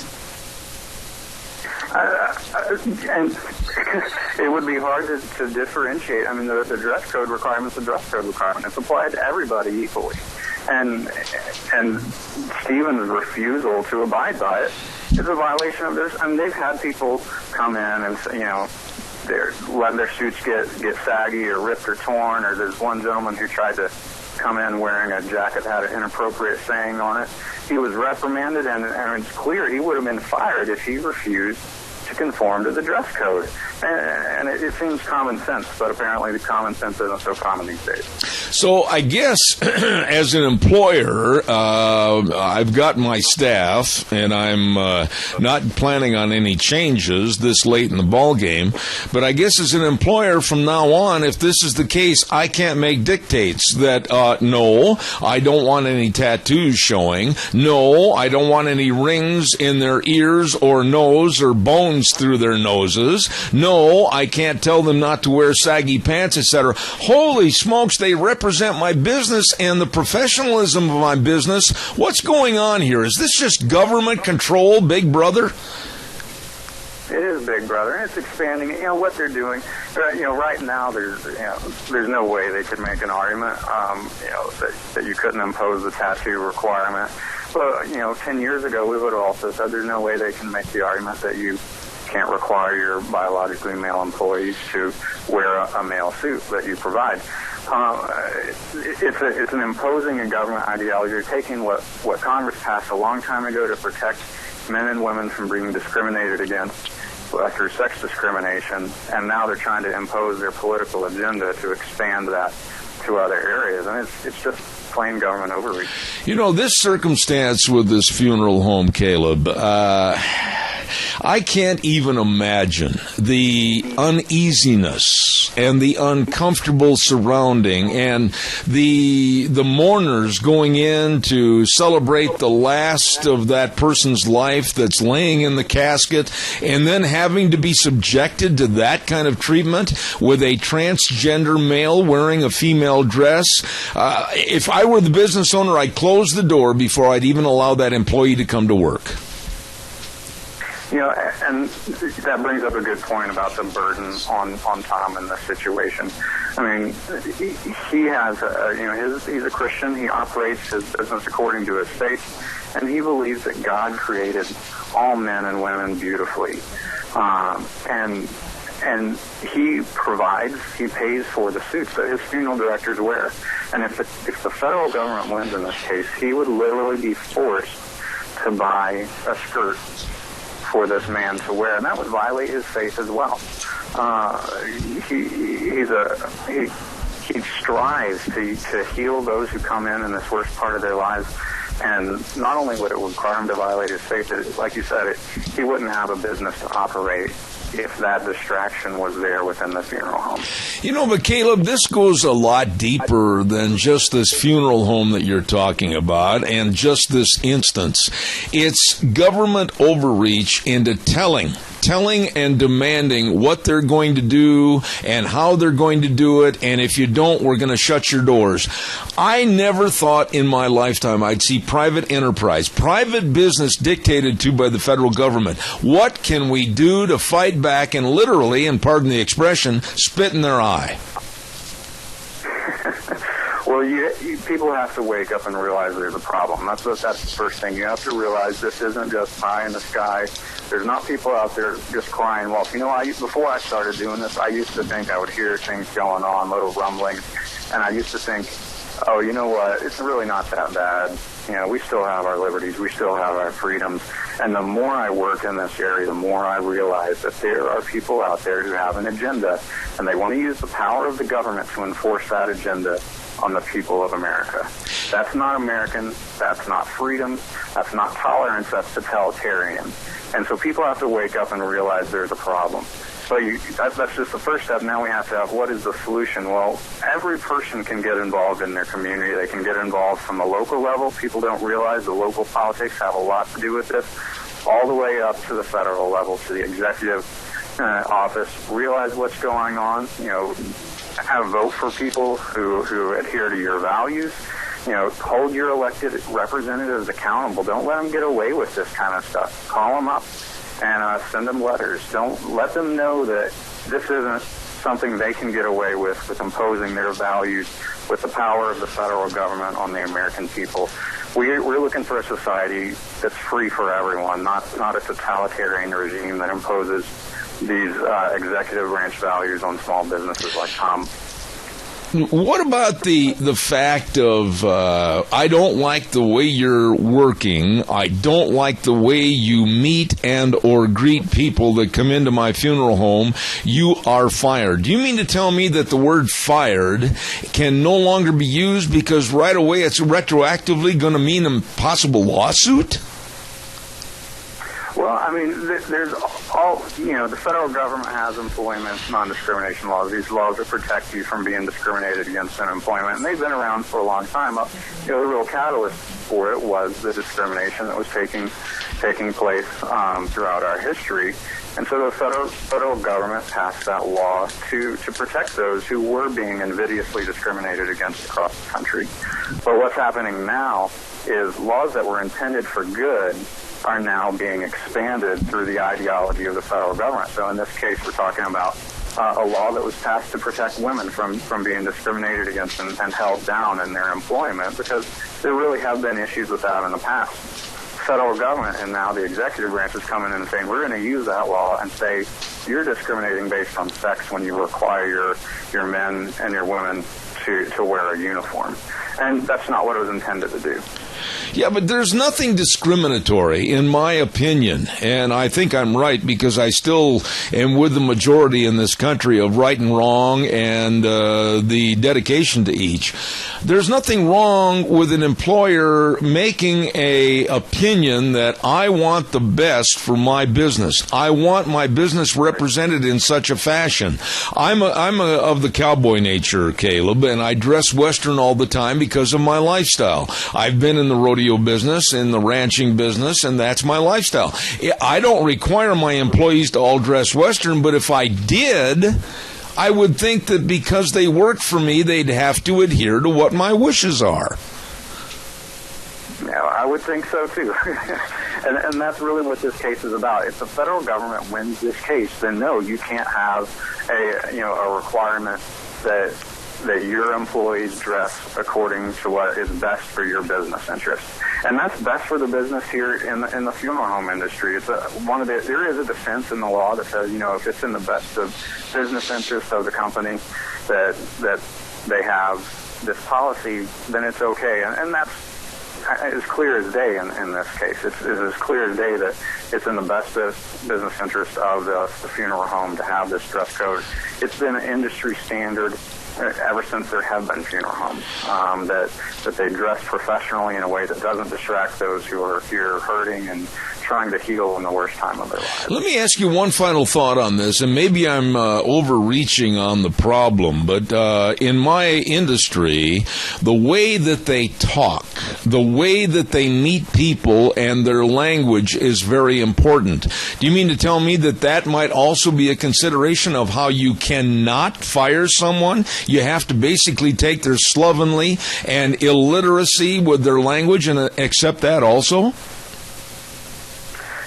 I would say no, you don't. And I don't want to overstate the position of the overreach of the federal government, complete overreach here in this case. But I don't want to expand it or say that they're trying to expand it more than they have. What's clear is, under federal law, you can't discriminate based on someone's sex. You can't discriminate against them because they're a man or because they're a woman. And Tom didn't do that in this case. He has a uniform requirement that everyone's required to abide by. And the federal government's trying to abolish that in this case. It's complete overreach, but I wouldn't go so far as to say the federal government's saying you can't discipline an employee because they're clearly not doing their job. This case is really about whether or not employers can continue to have a uniform requirement for their employees. Right. Caleb, what will be the net final result? I mean, where is this case going, and when will the decision be made? Right, so motions for summary judgment. So really, the motions for the judge to just go ahead and decide the case have just been filed last week. And that's there in the federal district court in Michigan. And, it's really up to the judge how long he takes to decide the case. It could be several months. He could say, you know what, I want to have some arguments on this case. Let's schedule it for next fall. So I'd imagine this case could take a few years before it plays out. Oh, my God. And in the interim, probably there'll be other problems created in other sources of employment. Absolutely. I mean, when you have the federal government overreaching and reinterpreting law that's been clearly established for the last 50 years, it creates all kinds of uncertainty. I mean, it creates uncertainty for employers now. Do they need to install a new restroom in their facility? Oh, brother. Single stall restroom in order to safeguard the privacy of their employees? Do they need to reevaluate their dress code policies? The federal government here unilaterally reinterpreting clearly established law. I imagine it has to create uncertainty. We've already gotten calls from other employers saying, what do I do?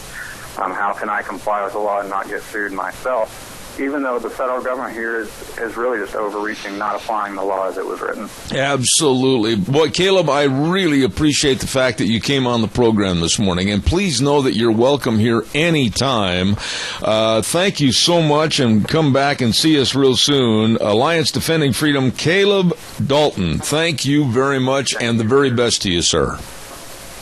You too. Thank you. Have a good one. Wow. I mean, all you can say is that three-letter word. Wow. I mean, where are we going in this country? Now the government can strong-arm businesses like this funeral home into making them accept a transgender, a male wearing a dress, meet and greet the mourners of a... Oh, this is so insidious. It's so pathetic. My goodness, it's time for the weather. I got to get that in there quick. I'm just at a loss for words.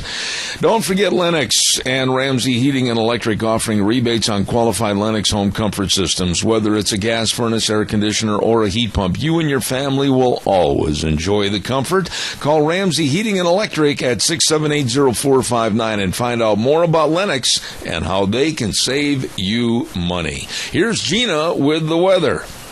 Time to get on into the saddle and ride on for the weekend. This is what the weather is going to be looking like for today. Looks like mostly sunny skies, slightly breezy winds out of the southwest, right around 8 miles an hour. High of 71 is what we're looking at tonight, low 45. Now tomorrow, winds will be picking up to about 15 miles an hour out of the southwest.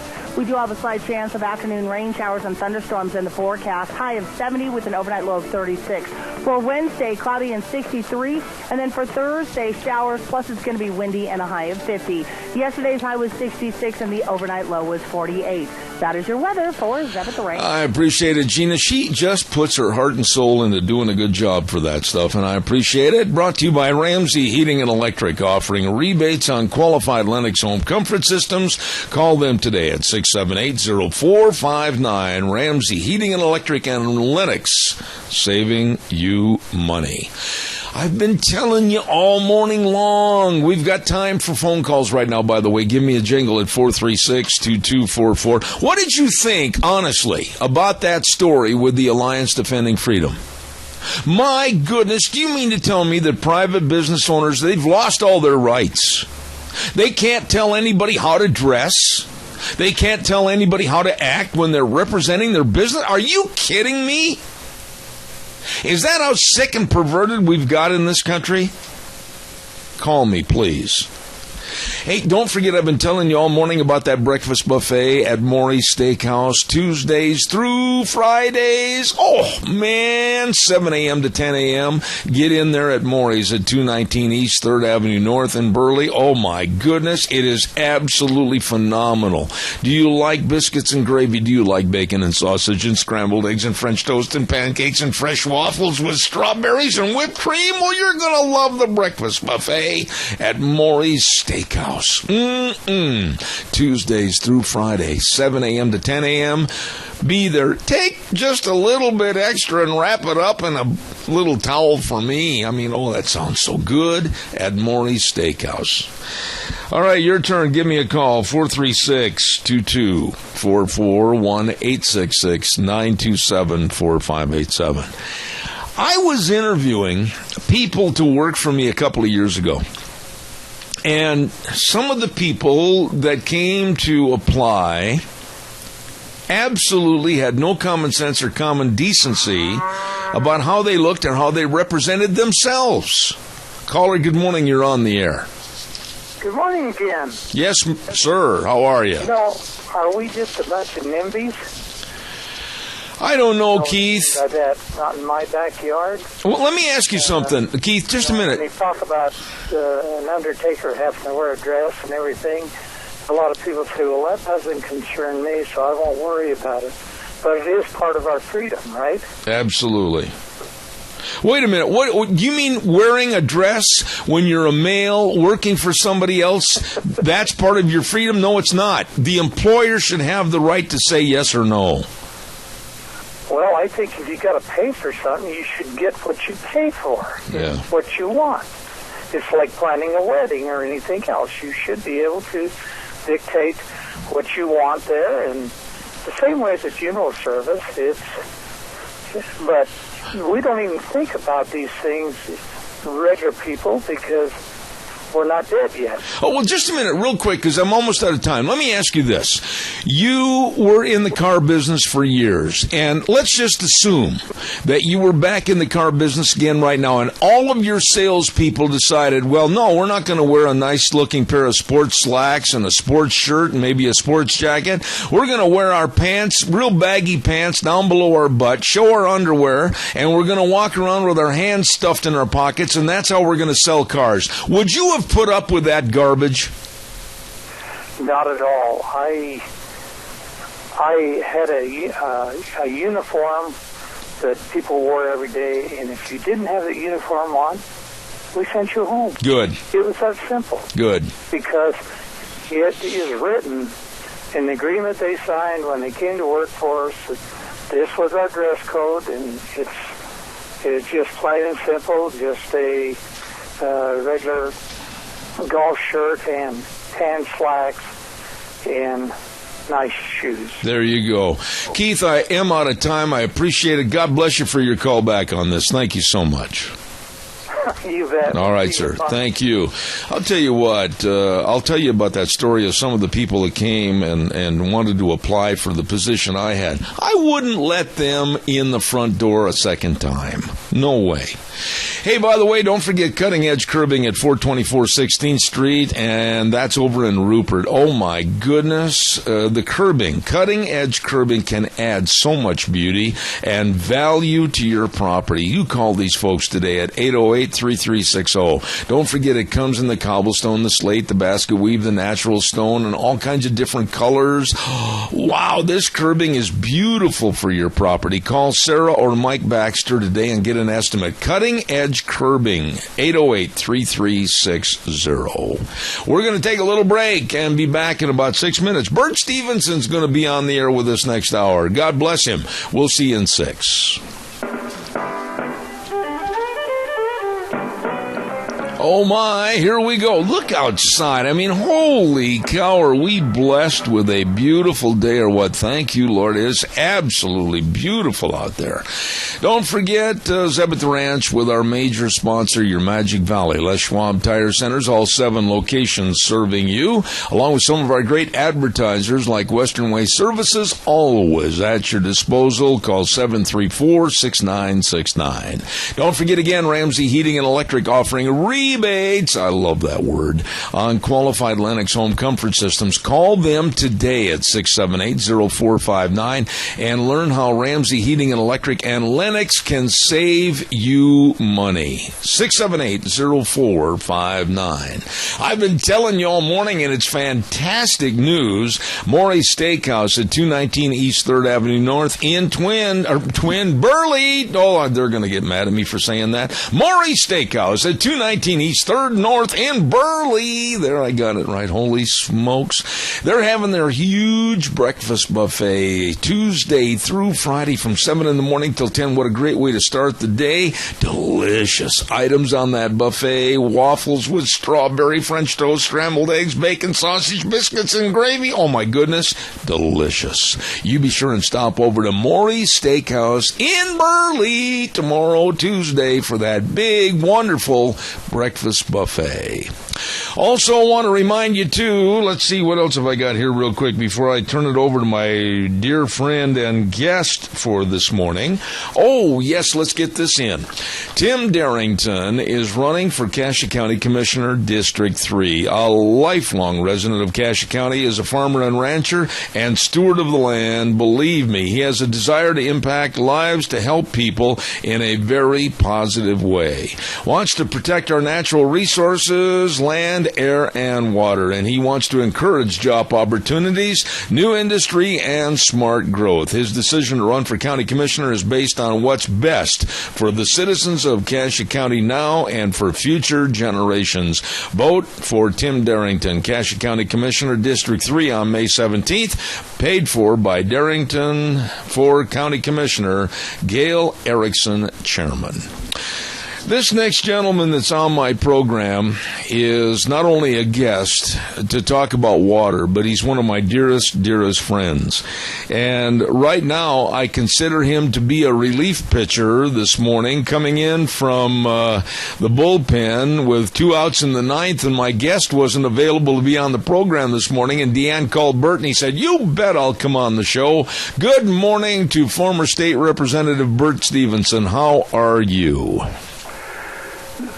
Be a little careful when you build somebody up. I'm going to take a minute. You closed off your last segment saying that I was going to be on, and then you used to comment, "God bless."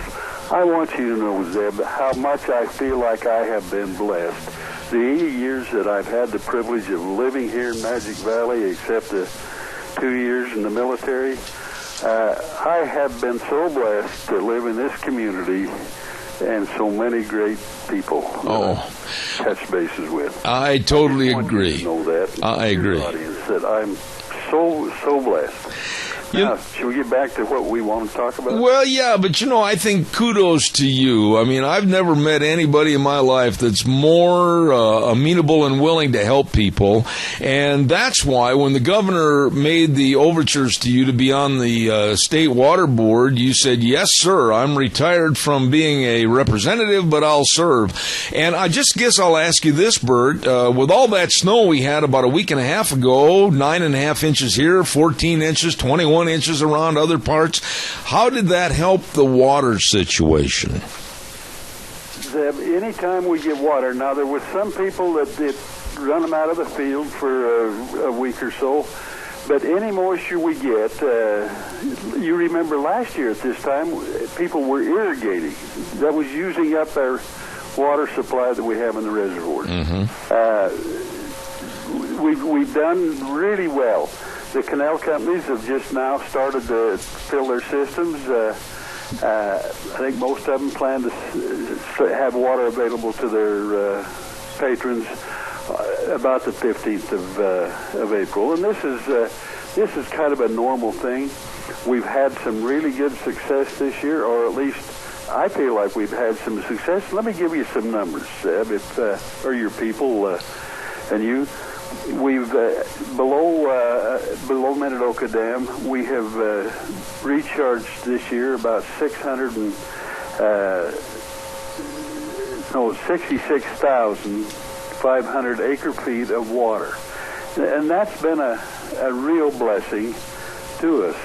And then in the fall, the canal companies up above and some of our local canals recharged about 30,000 acre-feet. This was water that the cities and stuff had gathered up to try and meet their mitigation plans. Right. And so combined there, we're nearly 95,000 acre-feet. And we got some projects. I'm leaving this afternoon with Vince Alberti. We're going up to eastern Idaho to look at some projects that we're developing for recharge up there.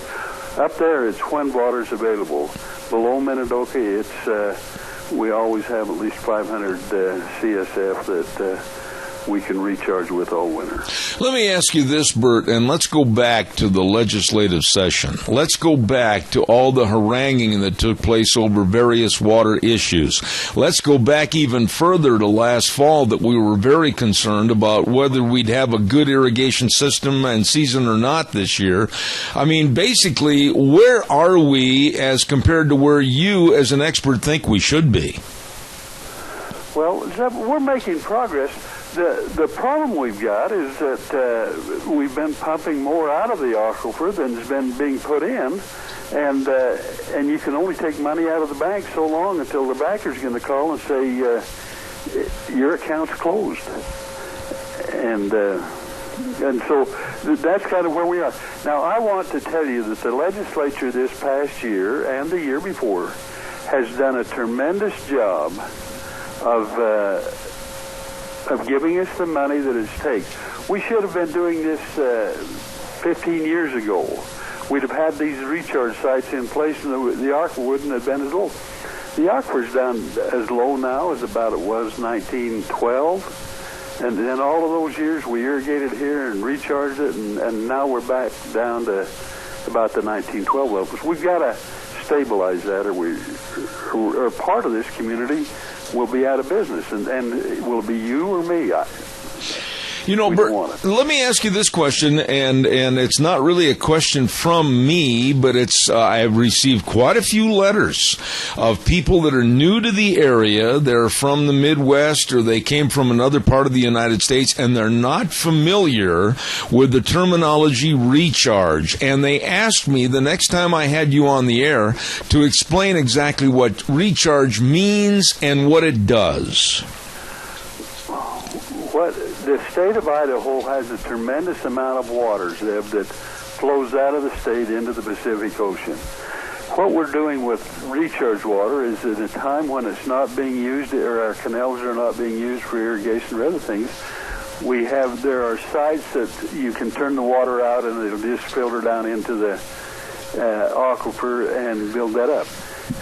Some of those sites we're having to build short canals to get water to those sites, but and people should feel comfortable, Zeb, that in the process we're checking all of the water that goes in, and we're keeping track of the water in the aquifer to make sure that we don't pollute it in any way, and that's our number one first concern. But that's what we're doing now. There's other places, the Ogallala Aquifer in Kansas and eastern Colorado, they're struggling to try and find enough water to be able to do any recharge. California have no control. There are no laws or anything governing water that's being pumped out of their aquifer. Idaho has done a tremendous job over the years, and we have to give our forefathers credit for that, and some of the people we'd have at the time, why in the hell are they doing that? But it turned out to be they were the smartest people in the. Well, let me ask you this then, Bert, in regards to what you're going up to Idaho Falls to see this afternoon to look at some water projects.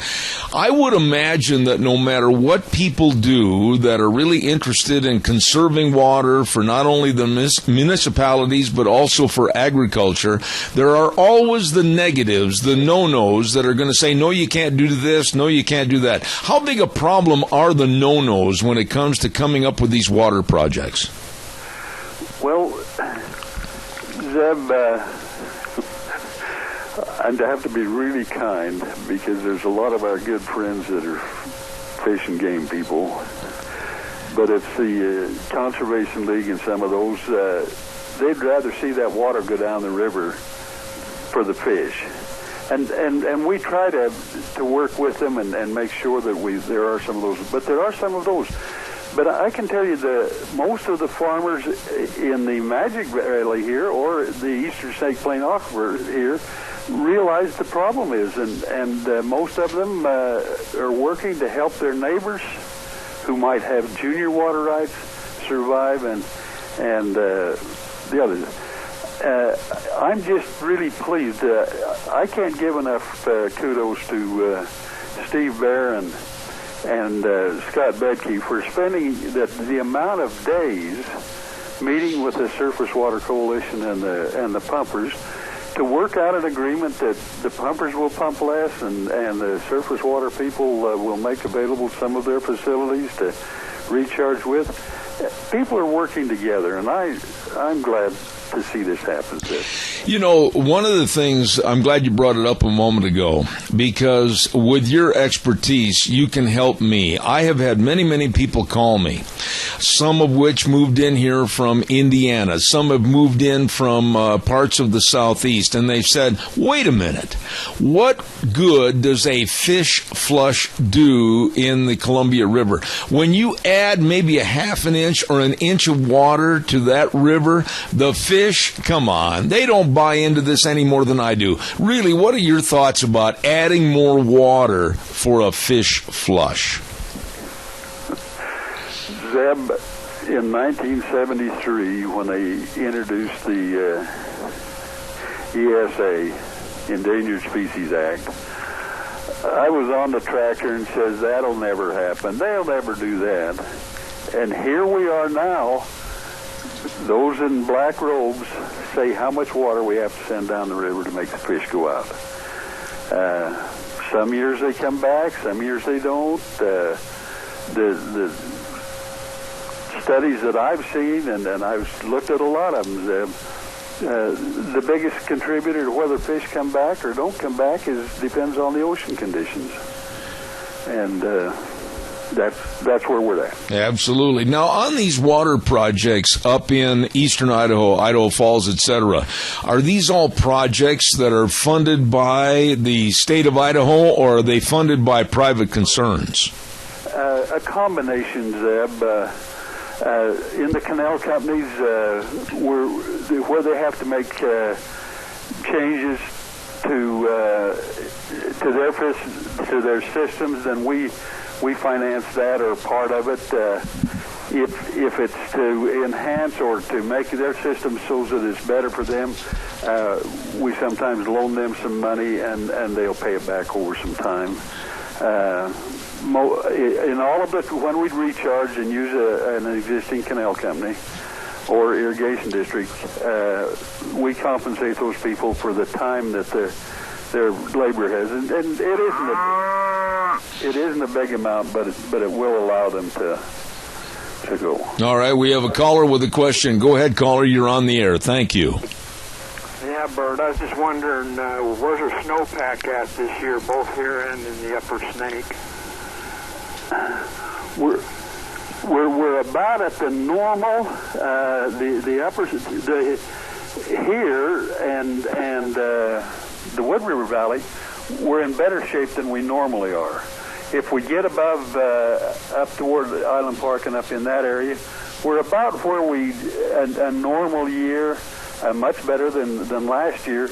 The thing that we're concerned about right now is that with the temperatures coming up, the snow's going a little faster. We still have plenty of room in the reservoirs to hold it, and so we'll survive that. Bert, would you mind if I changed the rules a little bit here this morning? I'm so glad and fortunate to have you on the air this morning, but I wanted to ask you, with your background in politics, this following question. What about this deal with Donald Trump and what happened in Colorado with Colorado basically locking their 34 delegates in a closed room, and the 34 delegates, decided without the voters, without the private persons out in the streets making any attempt to vote, they made the decision to give all 34 delegates to another candidate, Ted Cruz. Politics today, in my opinion, Bert, tell me if I'm wrong, has reached the lowest point of sleaziness that I've ever heard. Zeb, now, you have control of this switch. You can cut me off when you feel like you want to. In it. Our news media has so contaminated what happens. Every state has a different way that they can select their delegates to the national convention. And yet the news media, Zeb, keeps saying, well, it's the people who didn't get a chance to vote. Some states have a caucus. People decide who they're going to be. Some states, in their rules, they say that when the people, these are who we want to represent us, this is the people that will be on the committee, they go into the room and decide who. It has nothing to do, and I'm so damn glad, excuse me, I'm really glad that the legislature appropriated money so that we could do Idaho with an election. Those caucuses are the most dangerous thing, in my opinion, that there is for selecting your candidates.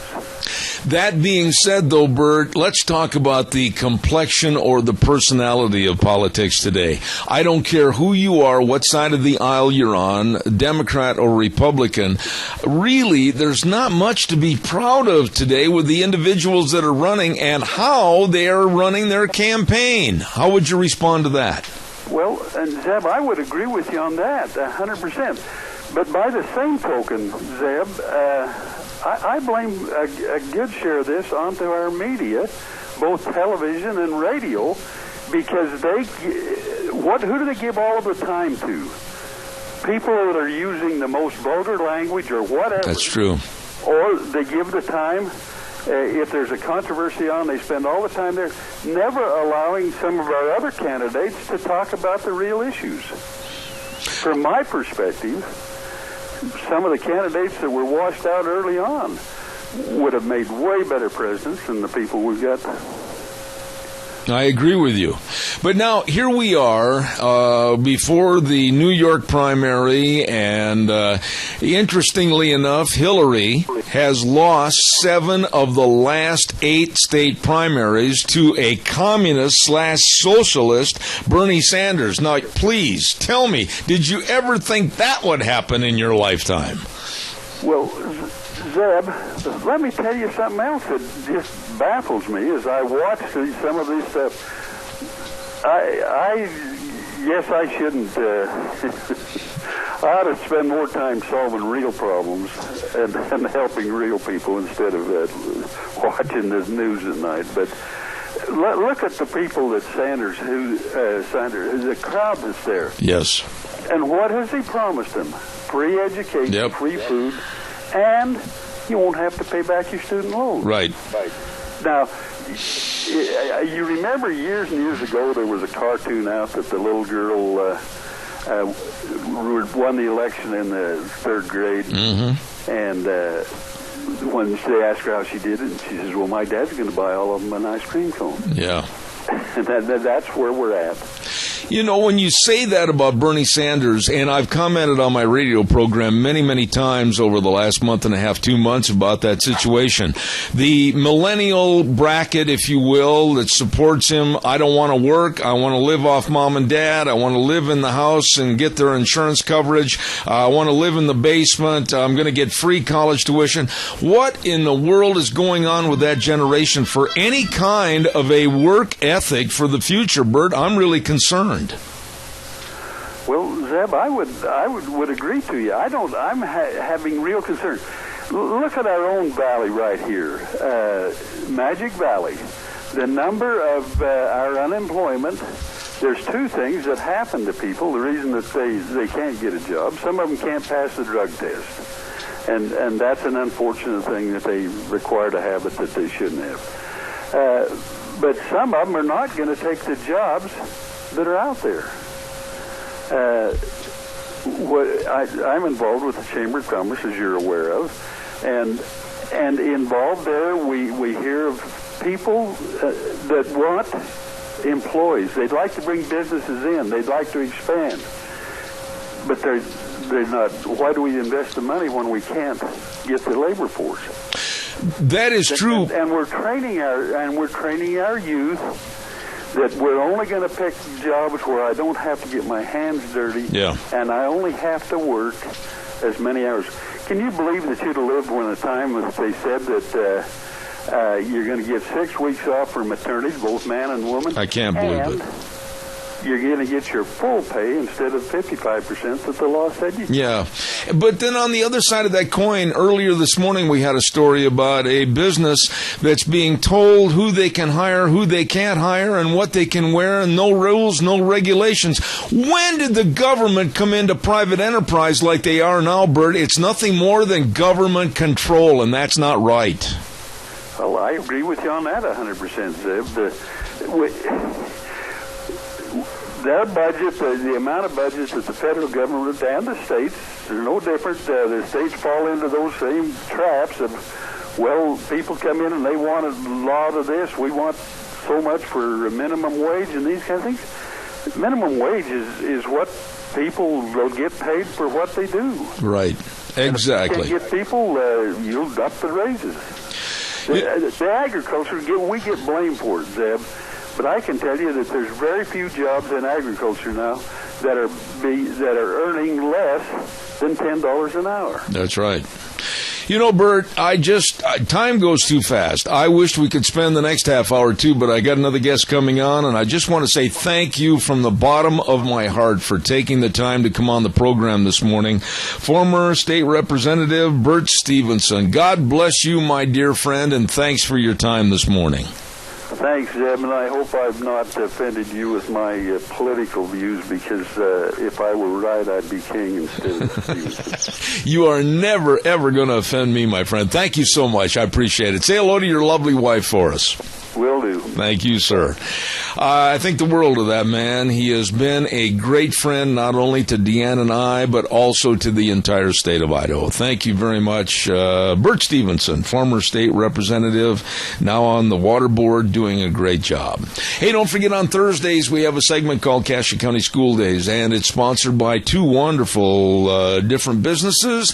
Child's World at 1308 Overland in Burley. Oh, my goodness. All the spring and summer clothing, the handsome suits and the dresses and the white shirts and all the games and puzzles and everything for the family. Oh, you stop in today. You're going to love the store. Nice people. Child's World, 1308 Overland in Burley. Along with the Ambulatory Surgery Center on 1344 Highland in Burley for all your outpatient surgeries, and they can save you money. Give them a call. Find out more. 677-8888. 677-8888. Ambulatory Surgery Center on Highland in Burley, along with the Child's World in Burley, bringing you school days in Cassia County. Right now, we'll send it back to Old Wheels. We'll be back in about 3 minutes.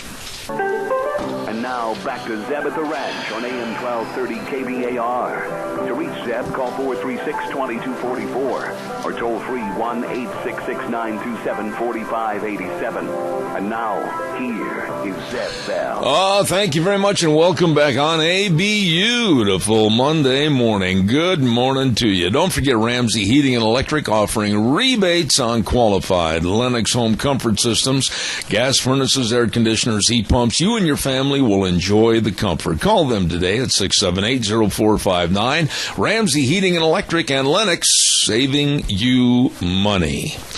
I have really been looking forward to this interview with this next gentleman. I had a chance to talk to him on the telephone this last week, and he is a retired police officer that has written a book called Downtown White Police, and found out that he is of Italian descent, and he knows all about great food, too. James Lancia, how are you, sir? I'm doing fine, Zeb. Thanks for having me. Great introduction there. Well, I'll tell you what, anybody that knows good food like you do, my college roommate was Italian, and I'll tell you what, I was exposed to some of the greatest dishes I've ever eaten in my life, and I would imagine that you could tell me far, far more about what to cook and what's great. Oh, man, both sides of my family are from Italy. You know I got the best food. Hey, if there's anything you could say about Italians, no matter what you could say that's bad, we definitely have some of the best food. Absolutely, and some of the nicest people, too. James, tell us a little bit about the why. Why did you write this book, Downtown White Police? What was the reason? Sure, Zeb. Well, you know, when you retire from the police force, a lot of guys they want to just go into obscurity and just not even remember the things they had to deal with, the experiences. But in recent years, I've been seeing just with the way the media is, the mainstream media, with the lies and the propaganda and the rise in crime and the rise in interracial crime and the cover-up by the media to hide what's really going on. And I just couldn't hold back anymore. See, I'm a man of truth, and if there's too many lies around me, I'm gonna bust out the truth, and that's what the book is all about, the truth. And the truth hurts, man. This book goes really deep into a lot of stuff that people don't know about or just try to tuck under somewhere and hide, but it's coming out, and it had to come out. Let me ask you this, James, as we start into this conversation about your book. If you look back 25 years ago into the inner city and all the unrest as compared to today, why? Why is it so much dangerous? Why is it so much more volatile today? Well, here's the funny thing, Jim. When I worked, the bulk of my career took me through the crack epidemic. Believe it or not, gun crime was twice as high as it is now. But we knocked it down. We went to war with it, with regular police tactics, and we knocked it down. It did go down for like a good decade. It is on the rise now, and that's one of the reasons why I wanted to write the book, because it's more volatile. Race is much more volatile today than it was then. We kept racial problems contained better back then. Now it's mainstream. It's in every town USA, and it's affecting everybody, including someone's grandmother walking to the store. She's not safe anymore. And this is why I had to write the book. This is and the causes, the root causes are being ignored or lied about or even twisted by the media, including our government. Why do you suppose that is, though, James? You were an inner-city policeman, and you saw the best of the best and the worst of the worst. But why is it changing? Why are we allowing it to change? And why is our government not really acting like a government and acting like what they should be doing in protecting us? Well, that's a good thing to say, because here's what they're doing. They're not protecting us. We have the most racially divided president that we've ever had. He has done nothing but agitate race since he got in. Being an American today, you can't escape race. Being a white American, you feel that everything, your whole day revolves around race or something that's going to change, and we all sense it. It's just getting worse and worse every day. Like I said, there's no way to hide. There's nowhere to go. We have homeless American vets that are homeless and being denied medical care, veterans who fought for our country and who served our country, yet there's plenty of money available for immigrants being shipped in and given the red carpet treatment and jobs found for them, or housing subsidies and housing found for people that aren't even Americans, yet we have homeless Americans. Homelessness is growing and growing. So it is the government. Yes, it is the fault of the government because they coddle movements like Black Lives Matter, and they allow Black Panthers and Louis Farrakhan to say, kill Whitey, kill crackers, and kill 10,000 whites. And they allow that to go on untouched and unmolested. And that's the problem. There's a double standard for race, and they're creating a new wave of black militantism.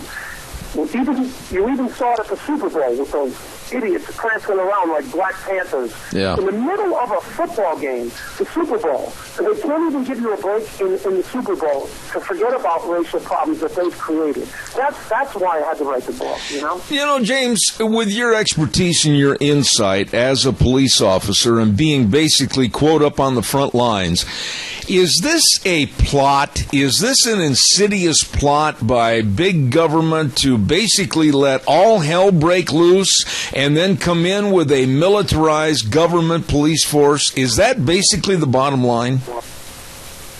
You hit that right on the head, Zeb. You got it perfectly. Everything that's going on right now can be handled by regular cops, good cops. Now, do I have the experience to talk about it? Yes, I do. I worked in the worst city, at the worst time, in the worst neighborhood. The years I put on, I worked in all the elite units. I worked in the worst housing projects, and I've seen it all. So, yeah, I'm pretty much an expert. Yes, it is. It is definitely, they're giving us a false paradigm. They want you to believe that nothing can be handled by regular police anymore and that everything has to become militarized.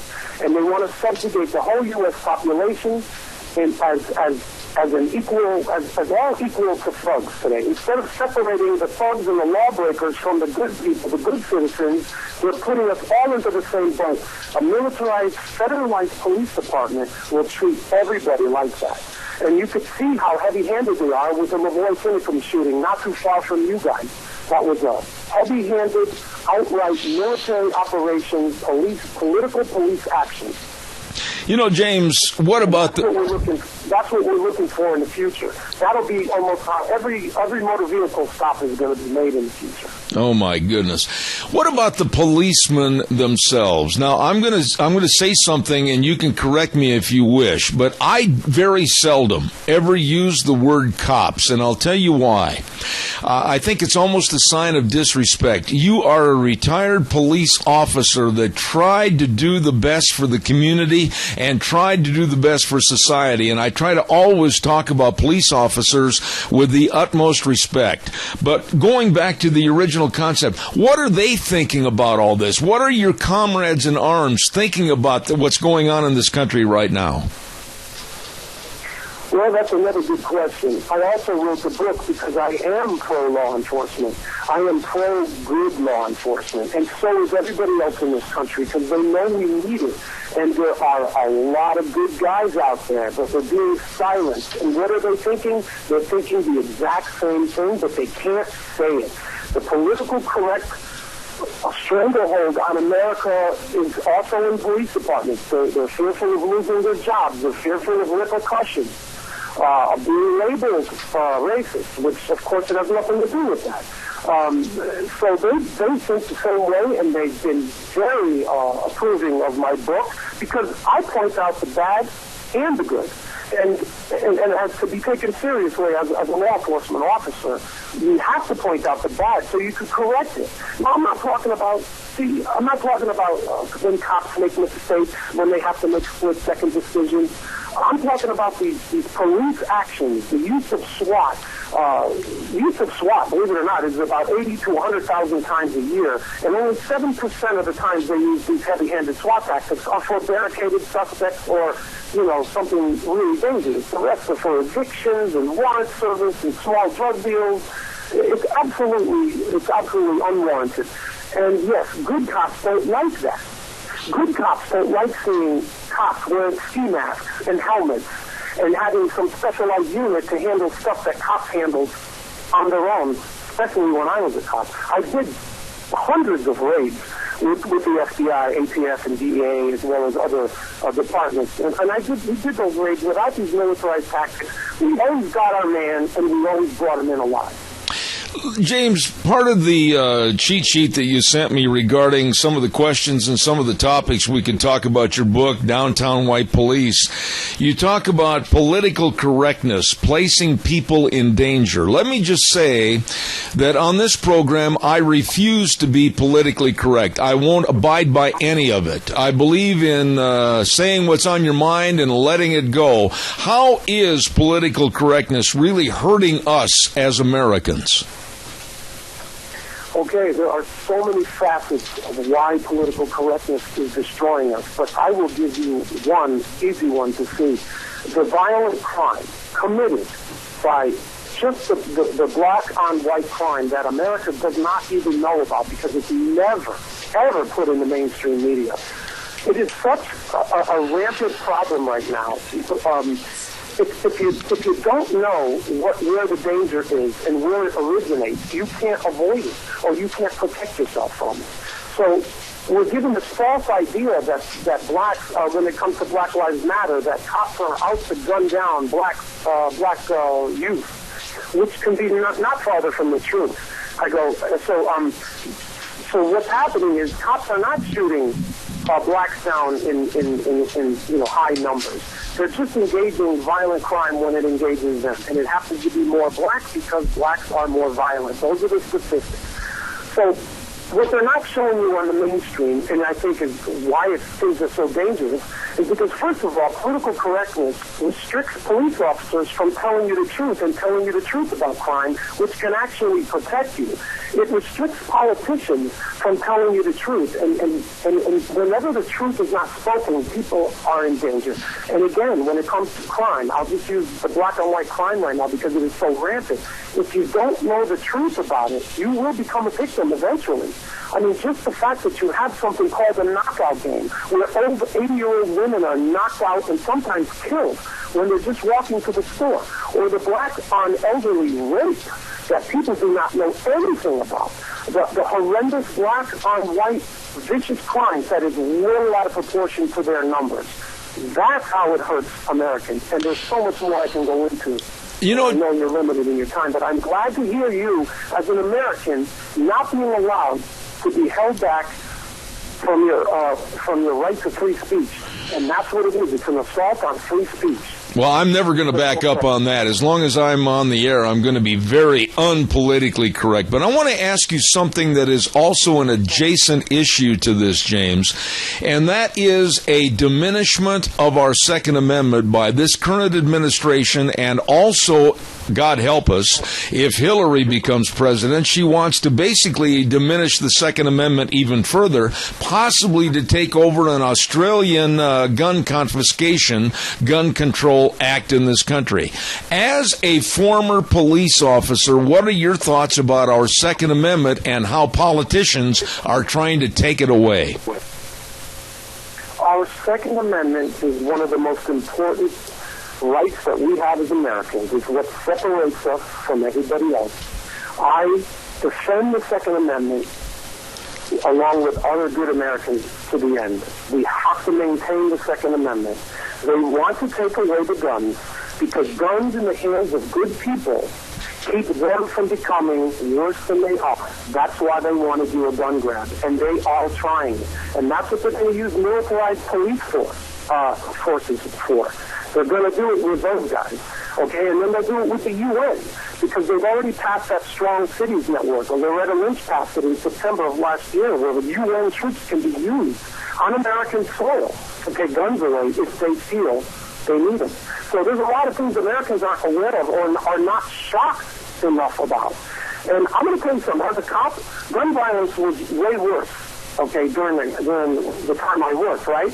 We never once, as cops, said, wow, we got to take guns away from law-abiding citizens so we can knock the crime down. That never once crossed our minds, Zeb. We never even thought about that. It was take the guns away from the bad guys and crime will go down. That's what we did, and we knocked violent crime down in half. And that's what cops should be doing today, going after the gangs, going after the bad guys. Those are the nut jobs that are using their guns and killing hundreds of people in the cities every day. But you don't hear about a large gun grab for illegal like gang members who are using them violently. Concealed carry and legal gun owners commit almost none of the crimes. So they never were on our mind as far as getting to take guns away. So it's just the government wanting to have full control over it, just like they have now in Europe and Australia. All right, last thought here, James, before we talk about the book and where it can be purchased, but are we at a point of no return in this country? Can we, with proper leadership, turn this thing around, or, believe me, are we in a big mess, a cesspool that we can't cure? Well, we are in a mess right now, in a cesspool, but I don't believe yet we are at a point of no return. We need to wake up now. This is the 12th hour. I cannot stress that anymore. We have to wake Americans up now and let them know that there is no status quo anymore. We have politicians in there with the agenda of doing very bad things to Americans. I mean, I can go into this for hours. But as far as the guns, the reason why they want the guns so bad is because they know that's keeping them from being more tyrannical than they are. They do not have the best interests of Americans in mind. So can we turn it around? It would have to be in the presidential election, and it would have to be someone who wants to turn it around and actually does it. So I don't want to be negative, but the way things are going, I don't know. I want to be positive, but I'm a realist. Absolutely. And yes, if we wake enough Americans up now, I think we can turn it around. But it's going to have to be in this next presidential election, and we cannot allow too many more executive orders to take place as far as the Second Amendment goes, because sometimes they'll never be overturned. It depends who gets in. I mean, if you get a Hillary Clinton in there, we're doomed. Yes, we will be doomed then. It won't be the same America we think that we're going to be living in perpetuity. Absolutely. James Lancia, and I just really want to compliment him for an excellent job on the program this morning, the author of Downtown White Police. Now, James, tell my audience where they can get a great copy of your book. Please, where is it on sale? Okay, it's available at Amazon. It's available in Kindle and paperbacks. It is a fantastic book. I must say so myself. I've gotten good reviews. And honestly, if everybody reads this, you will get the picture. You will see where we are right now. We're at the 12th hour. You can also see my videos at Downtown White Police on YouTube and on Facebook. I put a lot of videos regarding what's going on now, and I get really in-depth here. Well, I want to say thank you, and as soon as I get a copy of the book, I'm going to have you back after I finish reading it. James Lancia, and the author of the book called Downtown White Police, and besides that, he's from Italian heritage with the best doggone food in the world. God bless you, man. Thanks. Thank you, Zeb. I appreciate it. God bless. Take care. Thank you so much. I've got to get a copy of that book. It's called Downtown White Police by James Lancia, and he's a former policeman and excellent. Tells about what the status is in America today with the crime. Don't pass that up. Get that book. Hey, it's time for the weather quickly, and the weather's brought to you by Scarrows Meats, 331 North Road, Jerome, 324-7657. They are changing the way we eat, one delicious bite at a time. Oh, my goodness. Don't forget, we had Don on the air last week with us, and oh, my goodness, they are your hometown meat cutter. Locally owned, custom meat processor for over 20 years. Everything they have is guaranteed and delicious. Here's Gina with the weather. Time to get on into the saddle and ride on for the weekend. This is what the weather is going to be looking like for today. Looks like mostly sunny skies, slightly breezy winds out of the southwest, right around 8 miles an hour. High of 71 is what we're looking at tonight, low of 45. Now tomorrow, winds will be picking up to about 15 miles an hour out of the southwest. We do have a slight chance of afternoon rain showers and thunderstorms in the forecast. High of 70 with an overnight low of 36. For Wednesday, cloudy and 63. And then for Thursday, showers, plus it's going to be windy and a high of 50. Yesterday's high was 66 and the overnight low was 48. That is your weather for Zeb at the Ranch. Oh, my goodness sakes. I'll tell you what, I don't care if we have a couple of days of rain. After what we had this weekend, it was just beautiful outside. Hey, don't forget Scarrows Meats, 331 North Road, Jerome. The number to call, Don and the crew, is 324-7657. Changing the way we eat, one delicious bite at a time at Scarrows Meats. Oh, and by the way, talking about great food and great eating, don't forget, I'm going to tell you again, tomorrow morning be a great morning to test it out. It's going to start tomorrow, Tuesday through Friday. Maury's Steakhouse with that great, big, beautiful breakfast buffet. Maury's Steakhouse at 219 East, 3rd North in Burley. Why, waffles with strawberries and whipped cream, pancakes, French toast. I love French toast. Scrambled eggs, bacon, sausage, biscuits, and gravy.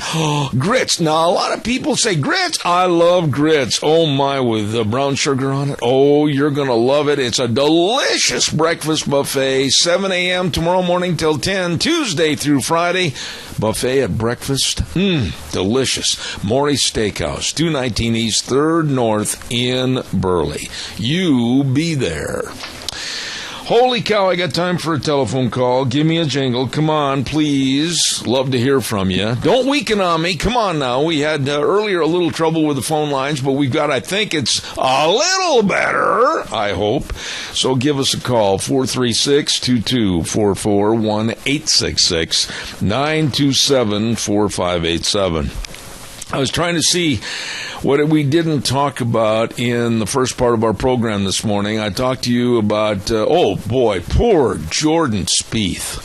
For the golfers in the audience, and I know there are many of them, I really felt compassion and I really felt sorry for Jordan Spieth yesterday at the Masters tournament in Augusta, Georgia. I mean, he had like a 5-stroke lead, and on the back nine, just a complete... If you've heard the old adage about the wheels fell off the wagon, well, the wheels fell off the wagon, and the poor kid just, bam! I mean, it fell apart, and he lost the Masters. Had a chance for back-to-back victories at the Masters tournament at only 22 years of age. But yet, even though he lost, and the wheels did fall off, that young man, very professional, very classy, and I know he's going to be back for more opportunities. Just a super young man. Danny Willett from England was the eventual winner of the Masters yesterday, so I felt real sorry for Jordan Spieth. What a class act that young man is. And can't find anybody that says anything bad about him. He doesn't say anything bad about anybody else. His demeanor on the golf course is very professional, even though things were going awry. I've got a lot of respect for him. Speaking of having a lot of respect, I have a ton of respect for all of our Magic Valley Les Schwab Tire Centers. Oh, my goodness. Lane and Rupert, Dave on Blue Lakes and Twin, Mike and Buell, Mike and Jerome, the Twist family and Paul, John on Poline in Twin Falls, and my buddy Randy on Overland and Burley.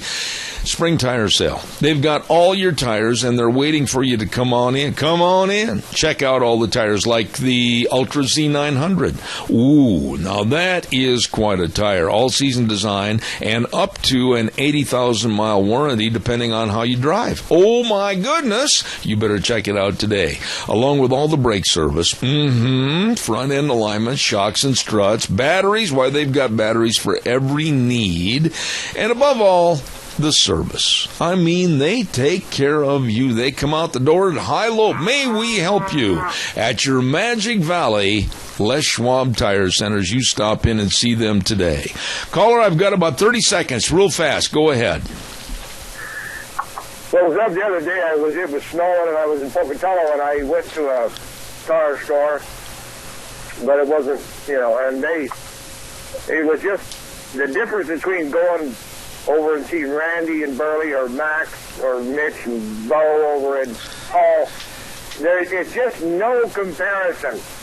These guys, they care about you, they take care of you, and you just, you always feel good when you're there, and after you've left. And it was so unbelievably, the contrast was just not even funny. I really appreciate those comments because everybody I talk to in regards to the Magic Valley Les Schwab Tire Centers, they all say the same thing. It's just like going and visiting with your dear friends. Hey, Rich, Matt, Bo, Dusty over in Paul. Every time I'm in the store over in Burley, Randy is friendly as all get out, and he's always just, them boys are moving.